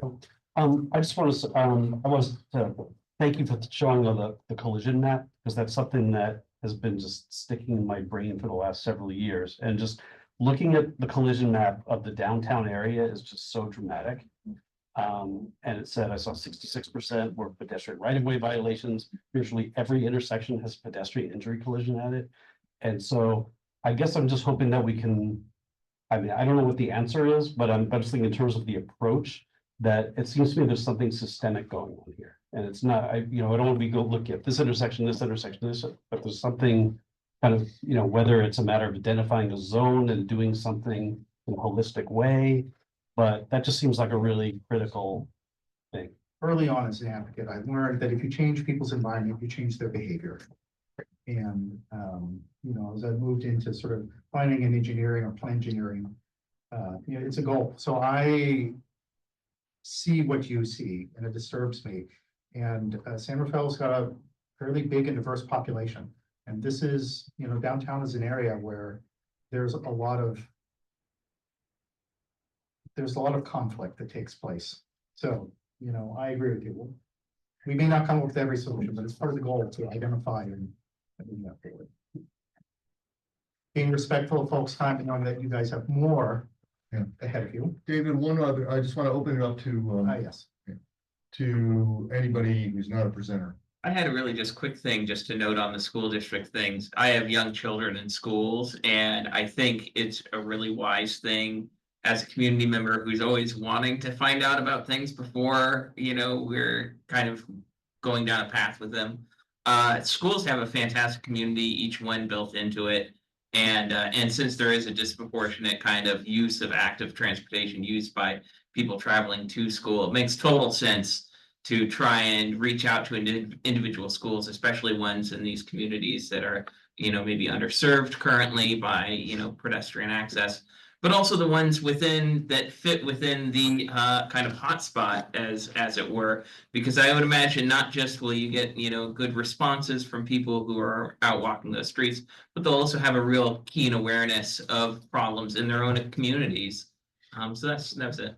Yeah, point well taken. We've got a really good relationship with the Safe Routes to School task forces and the task force here in San Rafael. We work directly with the folks that run that program, and I'll make sure that we're communicating with them because the task force here is fairly well engaged. Thank you. I'm going to wrap up the comment period now and bring it back to the committee for some action. And we've provided some feedback. I'd like to suggest that we accept the report. And also, I'm just wondering if I wanted a second thing of trying to just provide more feedback from the BPAC committee to you folks and whether, and then we don't have to resolve that right now, but looking at the initial feedback is April to June, our next meeting's June, which means that, some of us will be able to show up at a few of these meetings, some of us won't. I can tell you what I think would be helpful for the parametrics team, Okay, which is take the existing master plan from 2018, go through it, right. Throw some darts at it. Tell me where you think it's weak. I'm particularly interested in updates to policies, pedestrian policies and bicycle policies. You may find those in the general plan as well, general plan transportation element. Talk to us about that. Identify areas that you feel are underserved by bike and ped facilities. Go through and rank some of the projects. There's already projects that are ranked in the 2018 plan. Go back through and look at those, re-rank those, let us know what they are, and what's missing. A lot of that though is going to be just data update that, for example, the 2018 and 2023 accident report is an update from the 2011 to the 2018 accident report. So looking at the 2018 report doesn't do me any good to say, or do you any good to do that. So it would have to be more focused on policy than. Well, policy will be a good component, right? You're going to work hand in hand with the city on that.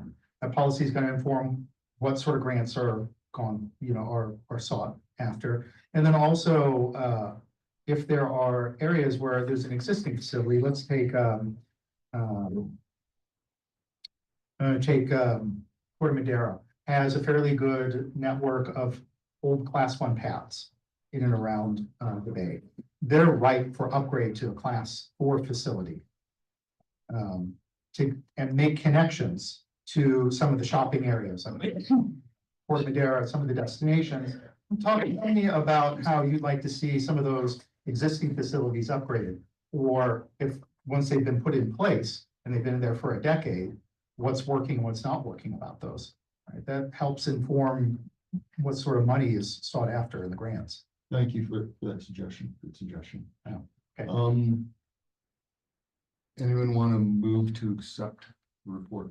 I will move to accept the report. Any second? Thank you. Any objections? None. Okay. Unanimously. Thank you. Accepted. Thank you very much. Thanks very much. Thanks for not making this so contentious that we make the IJ. Not yet. You have to work hard. All right. Thank you, folks. Hi, everybody. I'm sorry. Go ahead. You're gonna do which one? Los Alamos. All right, thank you. All right, so my name is Lynn. I am a junior engineer at Public Works. One of my projects is a bike lane on Los Alamos Drive. So we received some inquiries about crosswalk implementations on Los Alamos Drive by the YMCA there at 1500 Los Alamos Drive. This is the aerial shot of Los Alamos Drive with the 2 crosswalk options, just showing where the options are on the map. So the first option is here, right at the entrance of the YMCA. This is actually our preferred option. If folks are crossing the street this way, towards the YMCA, they'll reach the front entrance of the YMCA right there at the sidewalk. With this crosswalk installation, we will install type C curb ramps with the truncated domes. Due to AB 413 daylighting, we would need to have red curb implemented here in front of where that car is parked, so that pedestrians are able to be seen when crossing the road because of this curvature here of the road. We'd also look into placing an RFB, rectangular rapid flashing beacon, so that there's an increased visibility of pedestrians crossing because of, again, the curvature of the road. Our second option is a raised crosswalk a little further down the road, closer to the Marin County parking lot here. This location will also have the type C curbs and the red curb here. We have 30 feet here. It may be more due to the curvature of the road and visibility. We want to make sure that if there are folks crossing from this side of the road towards that driveway entrance over there, they'll be able to be seen by cars approach. So I will pause here. We're looking to get feedback from DPAC, just seeing what your input, your preference would be. So that when we do go into our design and implementation, we'll know, what feedback thinks. Through the chair, I was wondering, we also have another segment on bike. It changes the topic a little bit, also on Los Alamos. Are you interested in seeing the full presentation before we discuss? Yeah, let's go ahead and do that. Thank you. Good suggestion. So we also received inquiries about changes to the existing bike lane. So this is a 4-foot bike lane with an 8-foot parking lane. We went out there and we found that there are folks parking in the bike lane, which is definitely not preferred. So we had come up with some options here.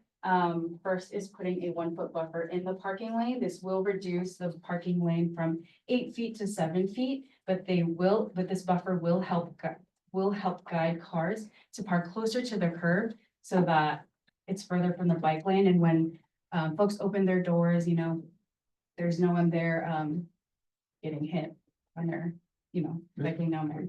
Point of information, is that, when you say buffer, is that just painting? Is that? Yes, this thermoplastic paint.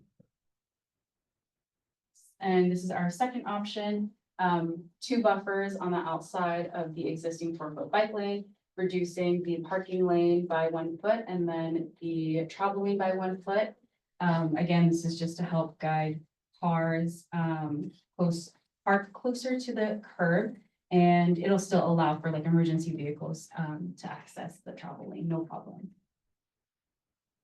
And those are our two options for the bike lane changes. I have a few questions, but I'll open it to other committee members first. Sorry, is the proposal to just do this on the west side of the street, I take it? Yes. Okay, no changes to the east side bike, is there a bike lane currently on the east Yes, side? there is. Okay, so that would stay as is, and is there not the same conflict just because there's No, not parking? there's Is no that- parking, there's all red curb along that side, so this is the only part that we're really concerned about. Okay, is there reason to think that the extra paint will actually encourage people to move over as opposed to just park on the buffer zone? You know, if it's gonna be just as wide as currently for the parking area, or actually narrower, right? You're Yeah. proposing to shave a foot, okay. Yeah.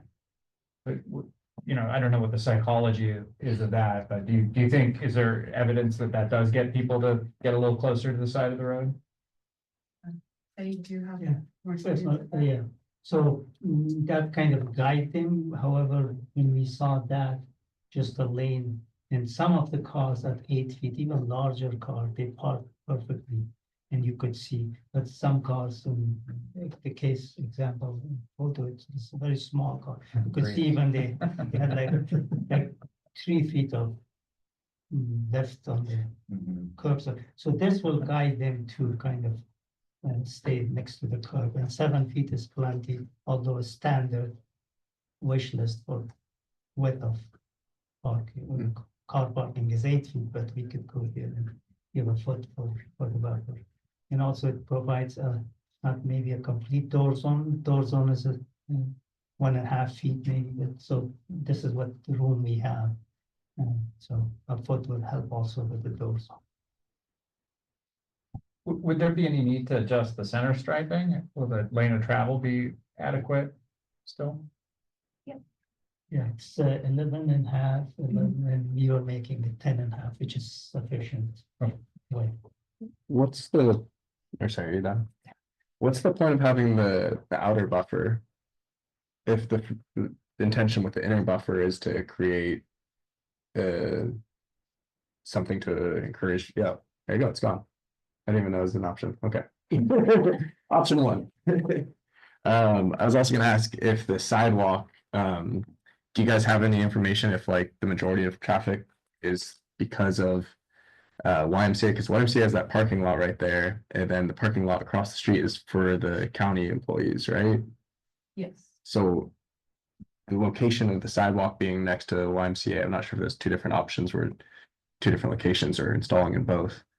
What's the thinking of having it closer to YMCA when the, The crosswalk? yeah, Yeah, so this is currently all red curb now Mhm. on the what's this?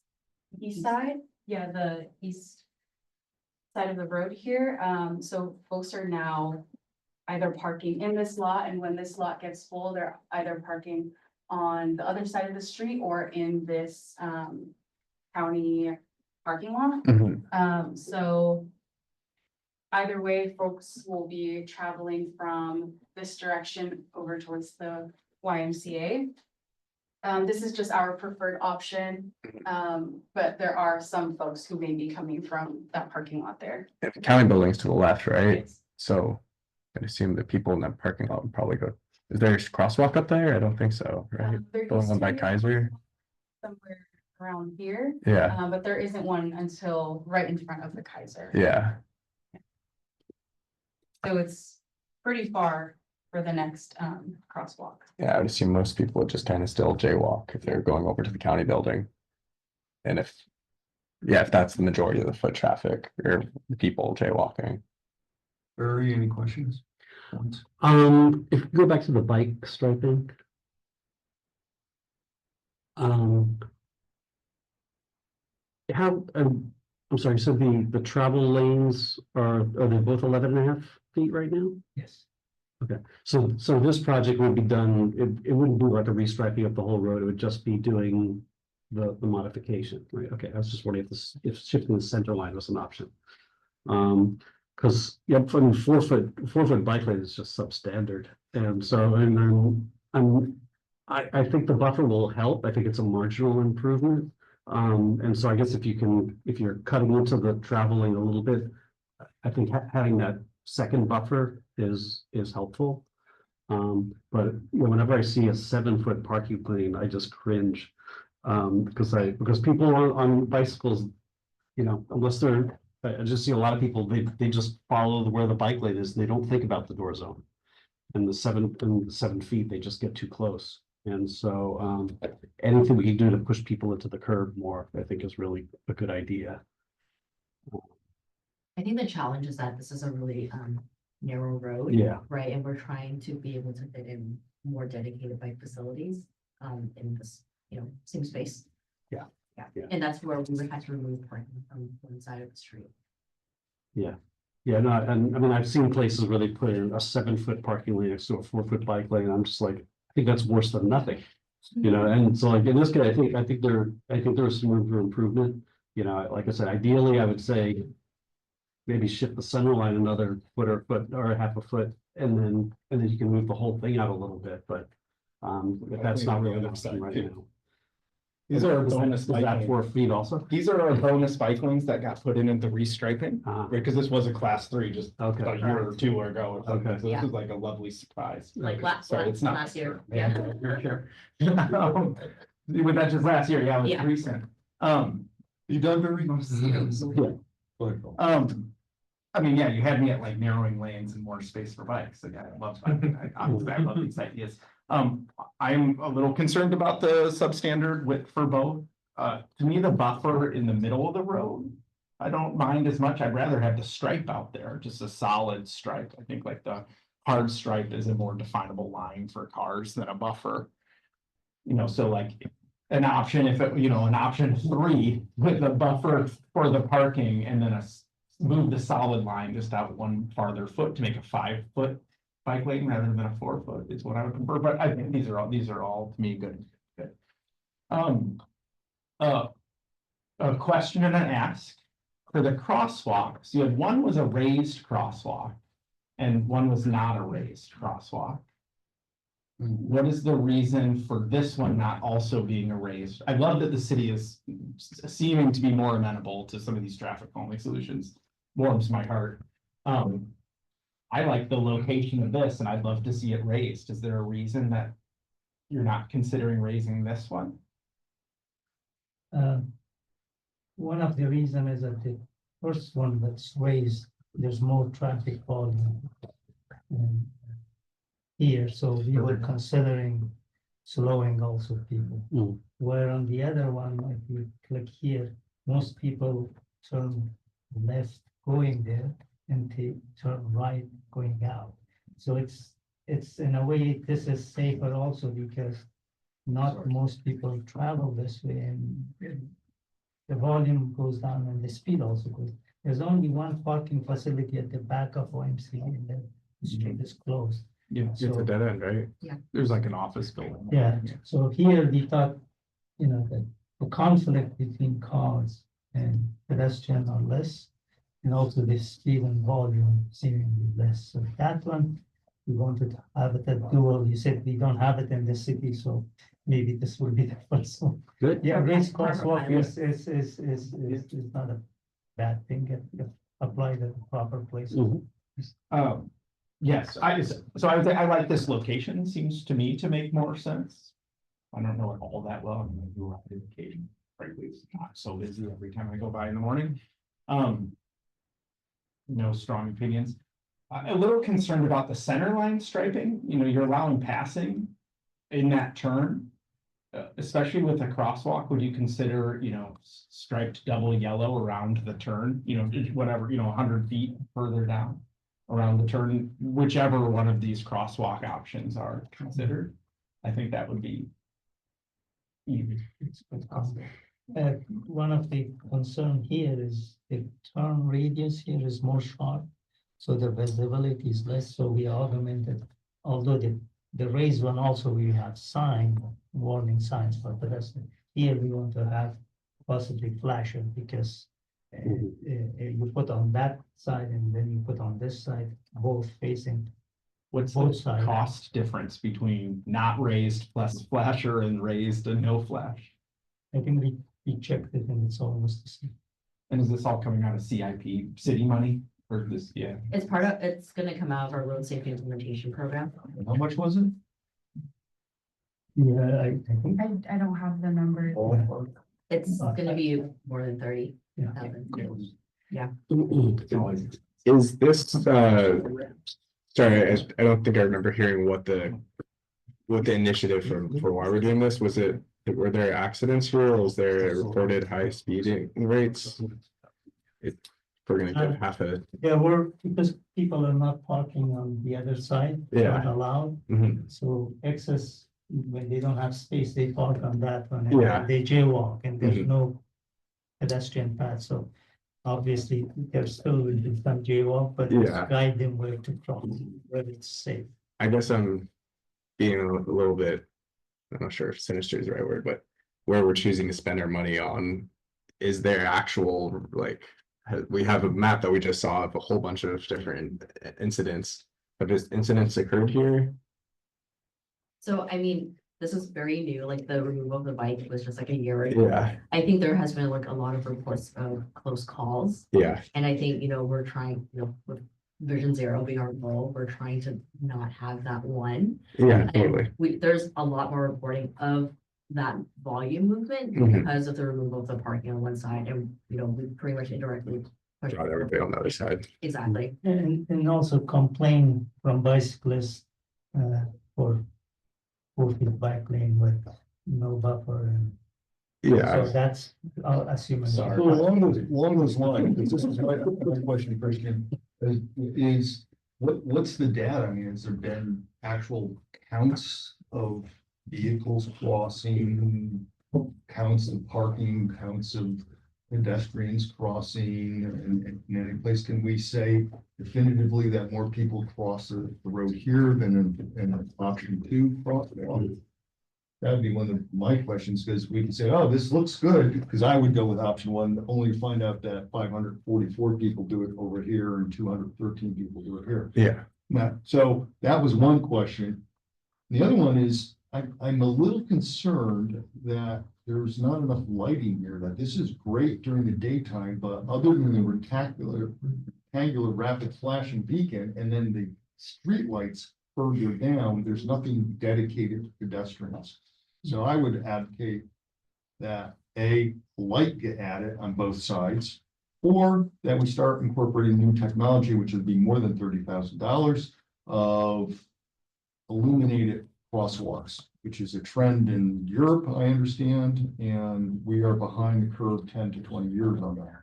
So, and our fatality statistics in this country bear that out. We're killing people at night, and Western Europe is not. Mainly because they have good lighting, among other things, but that's a big one. And we don't. So that's my 2 cents on this, and I'm not gonna belabor it anymore. Any questions from none? Just wanted, Joe Mulligan, just wanted to reiterate both what Phil says. I was pleasantly surprised to see there's a bike lane in here, because a lot of us cyclists kind of take this option as if we're tired from the day and don't want to do the Las Colinas Hill, we'll go through this route. So my question is, does it come from Lucas Valley Road, and does it go it doesn't go all the way to Oleander, because there's like a little parking lot in between that and Oleander, right? There's a pedestrian path, there's like a sidewalk you can cut through. Yeah, with the poles, yeah. Yeah, with the poles. Yeah. But I don't ordinarily, from a cyclist perspective, see it as a dangerous road. I'm going during daytime hours. But not opposed, love it, think it's great. Okay, do you need a recommendation? Are you hoping for a recommendation? Yeah, from us of one of these options? Yeah, or even we don't hate it, or So you want a recommendation just the crosswalk or on the bike lane as well? there are two separate items I that understand we're that. asking So- for so- feedback on. Okay, so this, the first one would be on option one, because otherwise we have to do a grid with option one. Or matrix. It starts to look like Pascal's wager, in case maybe you're familiar with that. If you're not, you should look it up. It's fascinating ethics lesson. Okay, well, then how about this? Everyone in favor of option one for the crosswalk? With the caveat that I love to raise crosswalks too. So that's an option for other places. And there should be more lighting. Can we add some extra boxes? I vote for option one and option two is location. We'll put that down. Regardless. One more to report.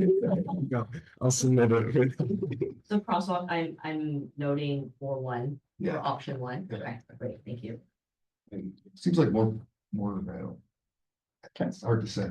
We don't know. No strong. That's what we don't say. say. Safe answer. We've noted some of the other comments as well. Alright. I think one of the things that. I do hope you could look at the center lane striping. Especially with option one around the turn. I would, Yeah. yeah.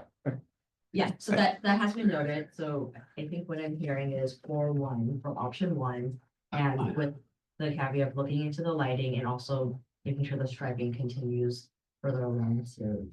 I guess my only question about option one is how the sight lines are on that left side there. Mhm. Just because of the curve. Yeah. Go ahead. please. That and this one is has more strict sideline than the other one. So she mentioned that you're looking at 431 curve, but maybe the curve, red curve will be also extended. Right. The other thing is that RRFP and the sign will be on both sides. We have just shown Right. it will be on both sides and it will be two-sided. Right. So when you come that way, you could see that one too. So Mhm. somebody push the button. So that will kind of take it. Then also the comment about center line. Mr. Chair, if I could just clarify my Go point. ahead, I'm giving you 30 seconds. Yeah, good. I'll done real quick. It's obvious that it needs a crosswalk here with having traffic, there are people parking away from where the destination is and there's no clean way to do it. I guess my pushback was just kind of initially from like, where are we prioritizing to put money? And I think of this in terms of like a teacher's salary that we're giving like half a year's salary to a crosswalk where we don't have any accidents recorded. Meanwhile, we have hundreds inside of like other parts of the town. So that's my curmudgeon stance on this, of that. I just want to make sure we're prioritizing our funds in a way that has, I want to word exactly net zero should be the goal. Is this going to be the biggest shovel or like step away from that, our current accident count towards zero? Doesn't seem like it, but it is needed. So thanks for letting me say that.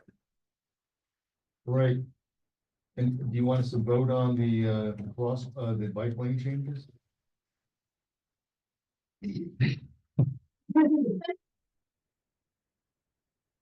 Hey.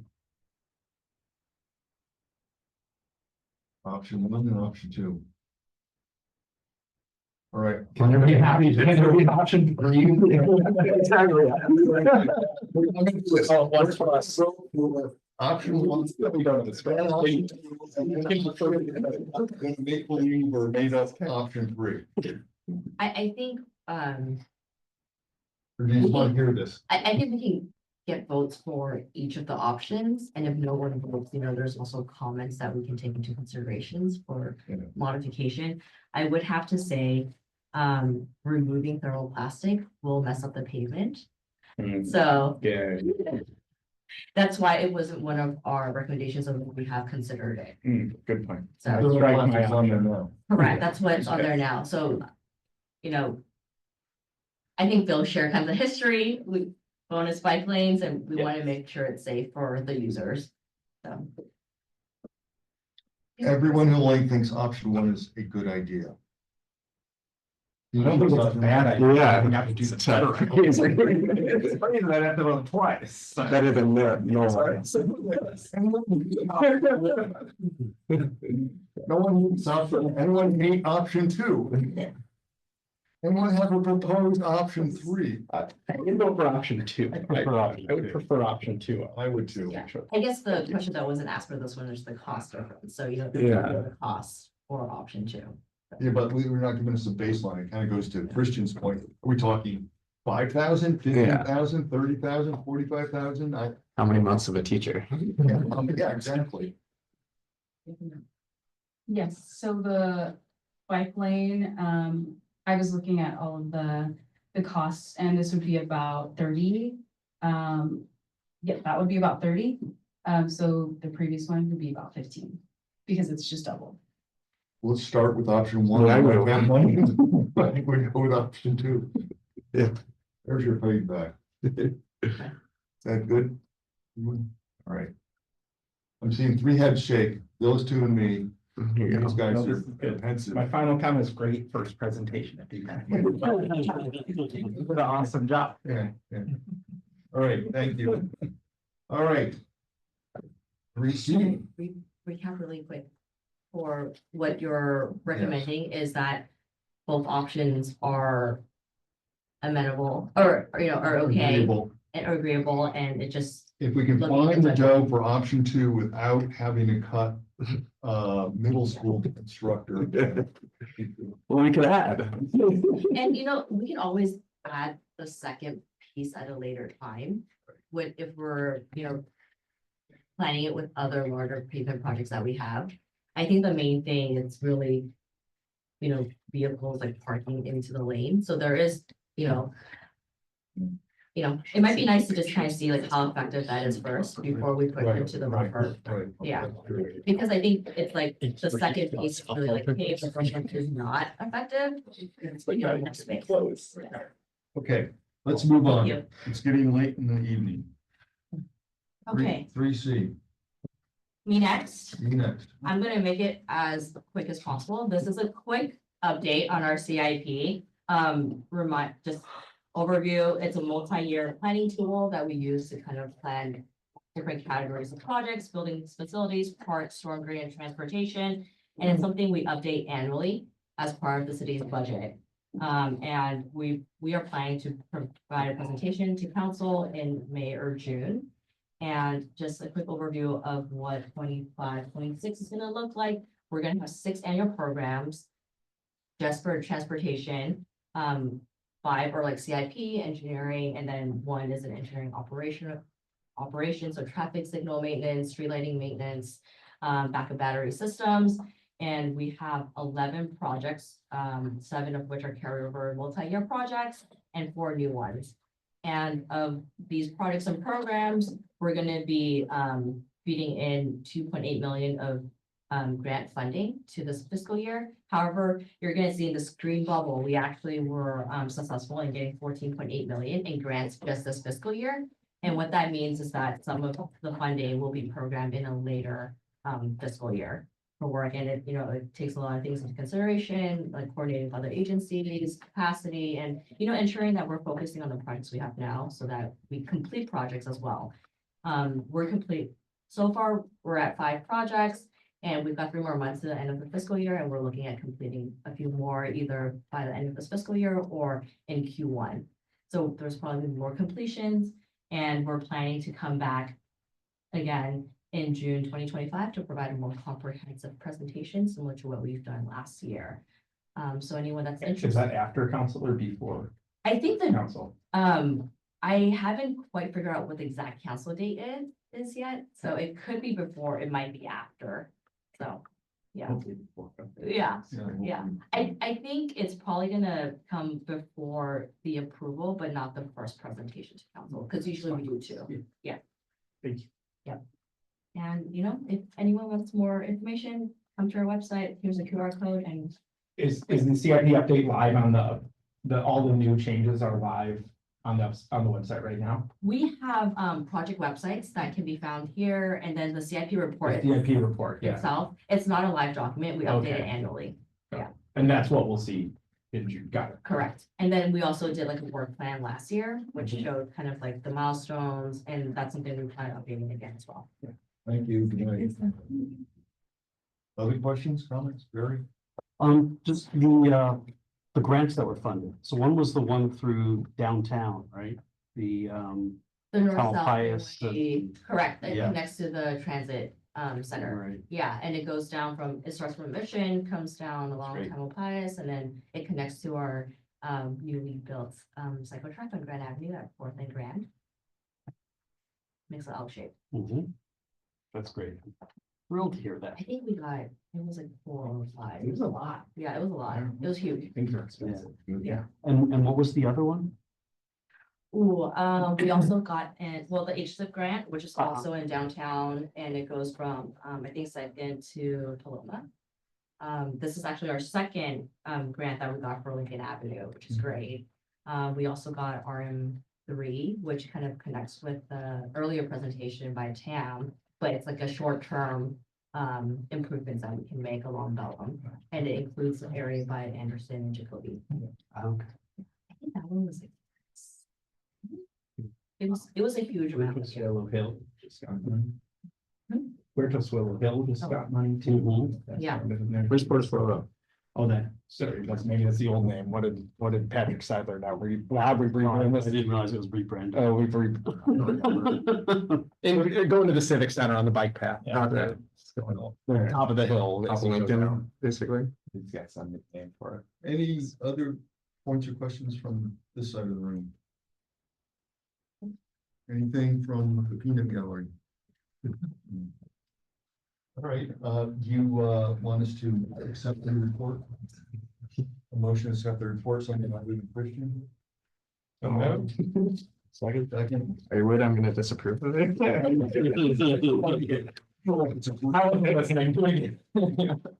All in favor? Yeah.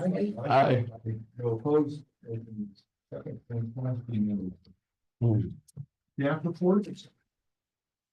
Yeah. Liaison. Oh, that would still be me. Okay. Thank you. So just 2 quick updates. I think one is we're looking to have Saeed be the new liaison for DPAC. And I would continue to serve as a co-liaison to help support the role and make sure, we kind of keep things moving this year. That's one item. And the second is we currently have, I think, 16 total commissions, committees, council in Sarafel, of which I think we're 1 of 4 that's at a 3-minute. So we're proposing to For public for comment. public comment, thank you. So we like to propose to update our public comment period to 2 minutes so that we're aligned with all the commissions and committees in Sarafel. And Reducing it from 3 minutes to 2 minutes? For public comment. We've had significant backlash in the past for doing that, because the chair gets to assign how much public comment, because they can limit it, and so we have limited, we got like significant backlash a handful of years ago from people for doing that. I don't actually care, but. Aren't you the only one who talks longer? Probably true. We're on the committee. But on the committee, I'm gonna suggest we kick that one down the road and mull it over, but thank you for the suggestion. so is your proposal to bring it back as an Yes. agenda item? Yes. Okay. On June 2nd. Any other staff reports? Saeed? Nothing? Ellie? Commissioner reports, I have one, but I want to see if there's any other commissioner reports. Bicycle escapades. Okay. I received a communication from the city clerk's office a week or 2 ago, while I was wandering around, Colorado, and it was a person who was the point person for the Hillside community over by 2nd and 4th neighborhood, and she forwarded me a letter of concern, which has been included in the public comments, which I believe everyone has, and how would folks other than the committee members get that? it's on the public, it's on the agenda. It's on the website, yeah. So it's on the website as well. So it's been introduced, and I have agreed to meet with the community folks and hope to do that next week sometime, but I'm going back and forth with when that might happen, but. So I'm gonna walk around the neighborhood, take a gander, listen to what they have to say. And that's it for my report. So anything else? Then open time for public expression. I have something to express. Express away. Please say your name again though, please. I'm Marlon Brezzo. I'm actually a resident on Upper Fremont Drive, which is above the 2nd and 4th Street intersection improvement. And I've provided a statement, and I've also provided feedback based on the community meeting that happened back in February. So are you gonna read that? Because we're gonna keep. You're gonna keep me to 3 minutes. I'm gonna get through as much as I can. Is that all right? Do we have copies of what you're? I think you might. I sent it in to Joanna earlier today. I don't know if Did you you send received it to the it. traffic? I think I might have just sent it to you directly. Yeah, so Is similar to Virginia's letter? It likely has some similarities to it, but I'm specifically calling out a concern about, the safety for pedestrians, Can bicyclists. you do that and not, so we'll have copies of it and we can Sure. read it and it'll be posted. Can you, just go straight? Speak to from your- the heart. No, yeah, right. I just wanna say through the chair, Yeah. any public comments has to go to the traffic engineer email, otherwise it doesn't actually get. So it should have gone to Gray specifically. No, Or- like if you look at the agenda, it has like an email. Oh, okay. Traffic, ENG.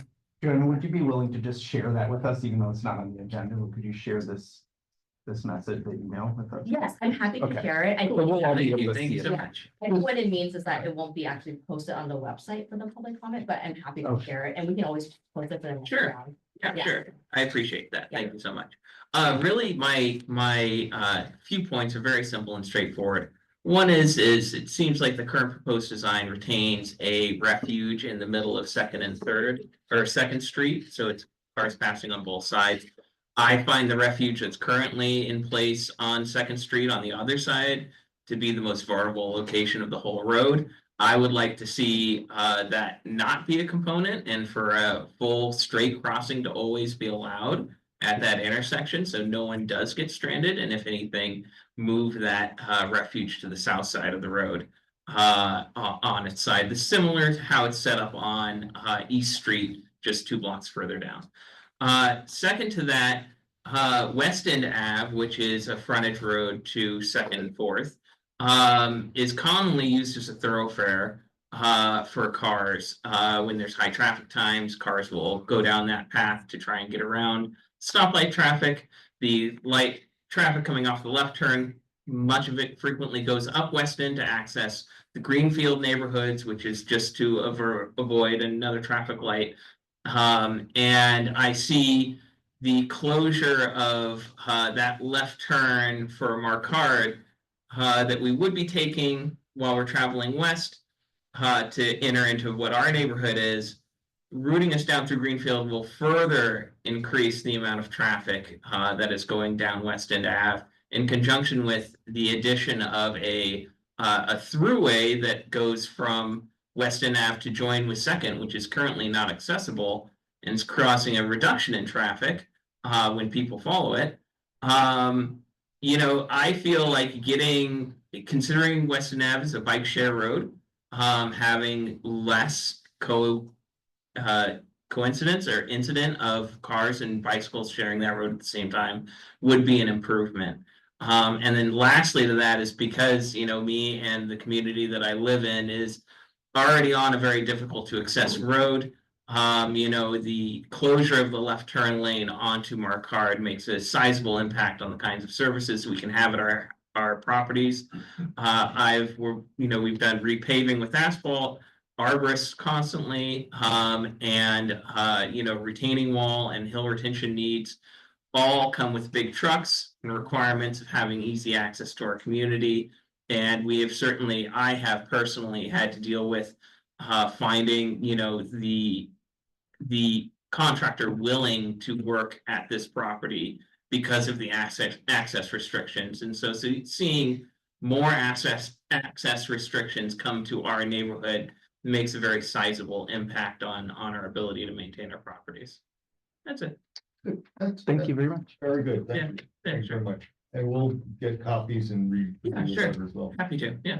And then it's, Joanna said, probably won't be posted until next. That's fine. Yeah, no, I just wanted to come and be a voice for my community. That's all. Thank you very much. Yeah, thank Thanks you. for your time. Sure, thank you. All right, any other items? I think we can adjourn. Actually, I was just gonna ask, if, I don't know who the person would be to ask, but, I'd be interested in getting a copy of the 101-580 presentation that we saw. There you go. It's gonna be posted. Oh, it is? Yes. Oh, great. Along with the other ones? Yeah, everything that's presented tonight will be posted on the Good. website. They have a very thorough website. The 101 people will have all that too. Oh, okay, All cool. that's up. They have the They simulation. got the stimulation. Oh, up, really? yeah. Great. Okay, so hearing no objections, the meeting's adjourned. Thank you. Thank you. What's the time? 8:18.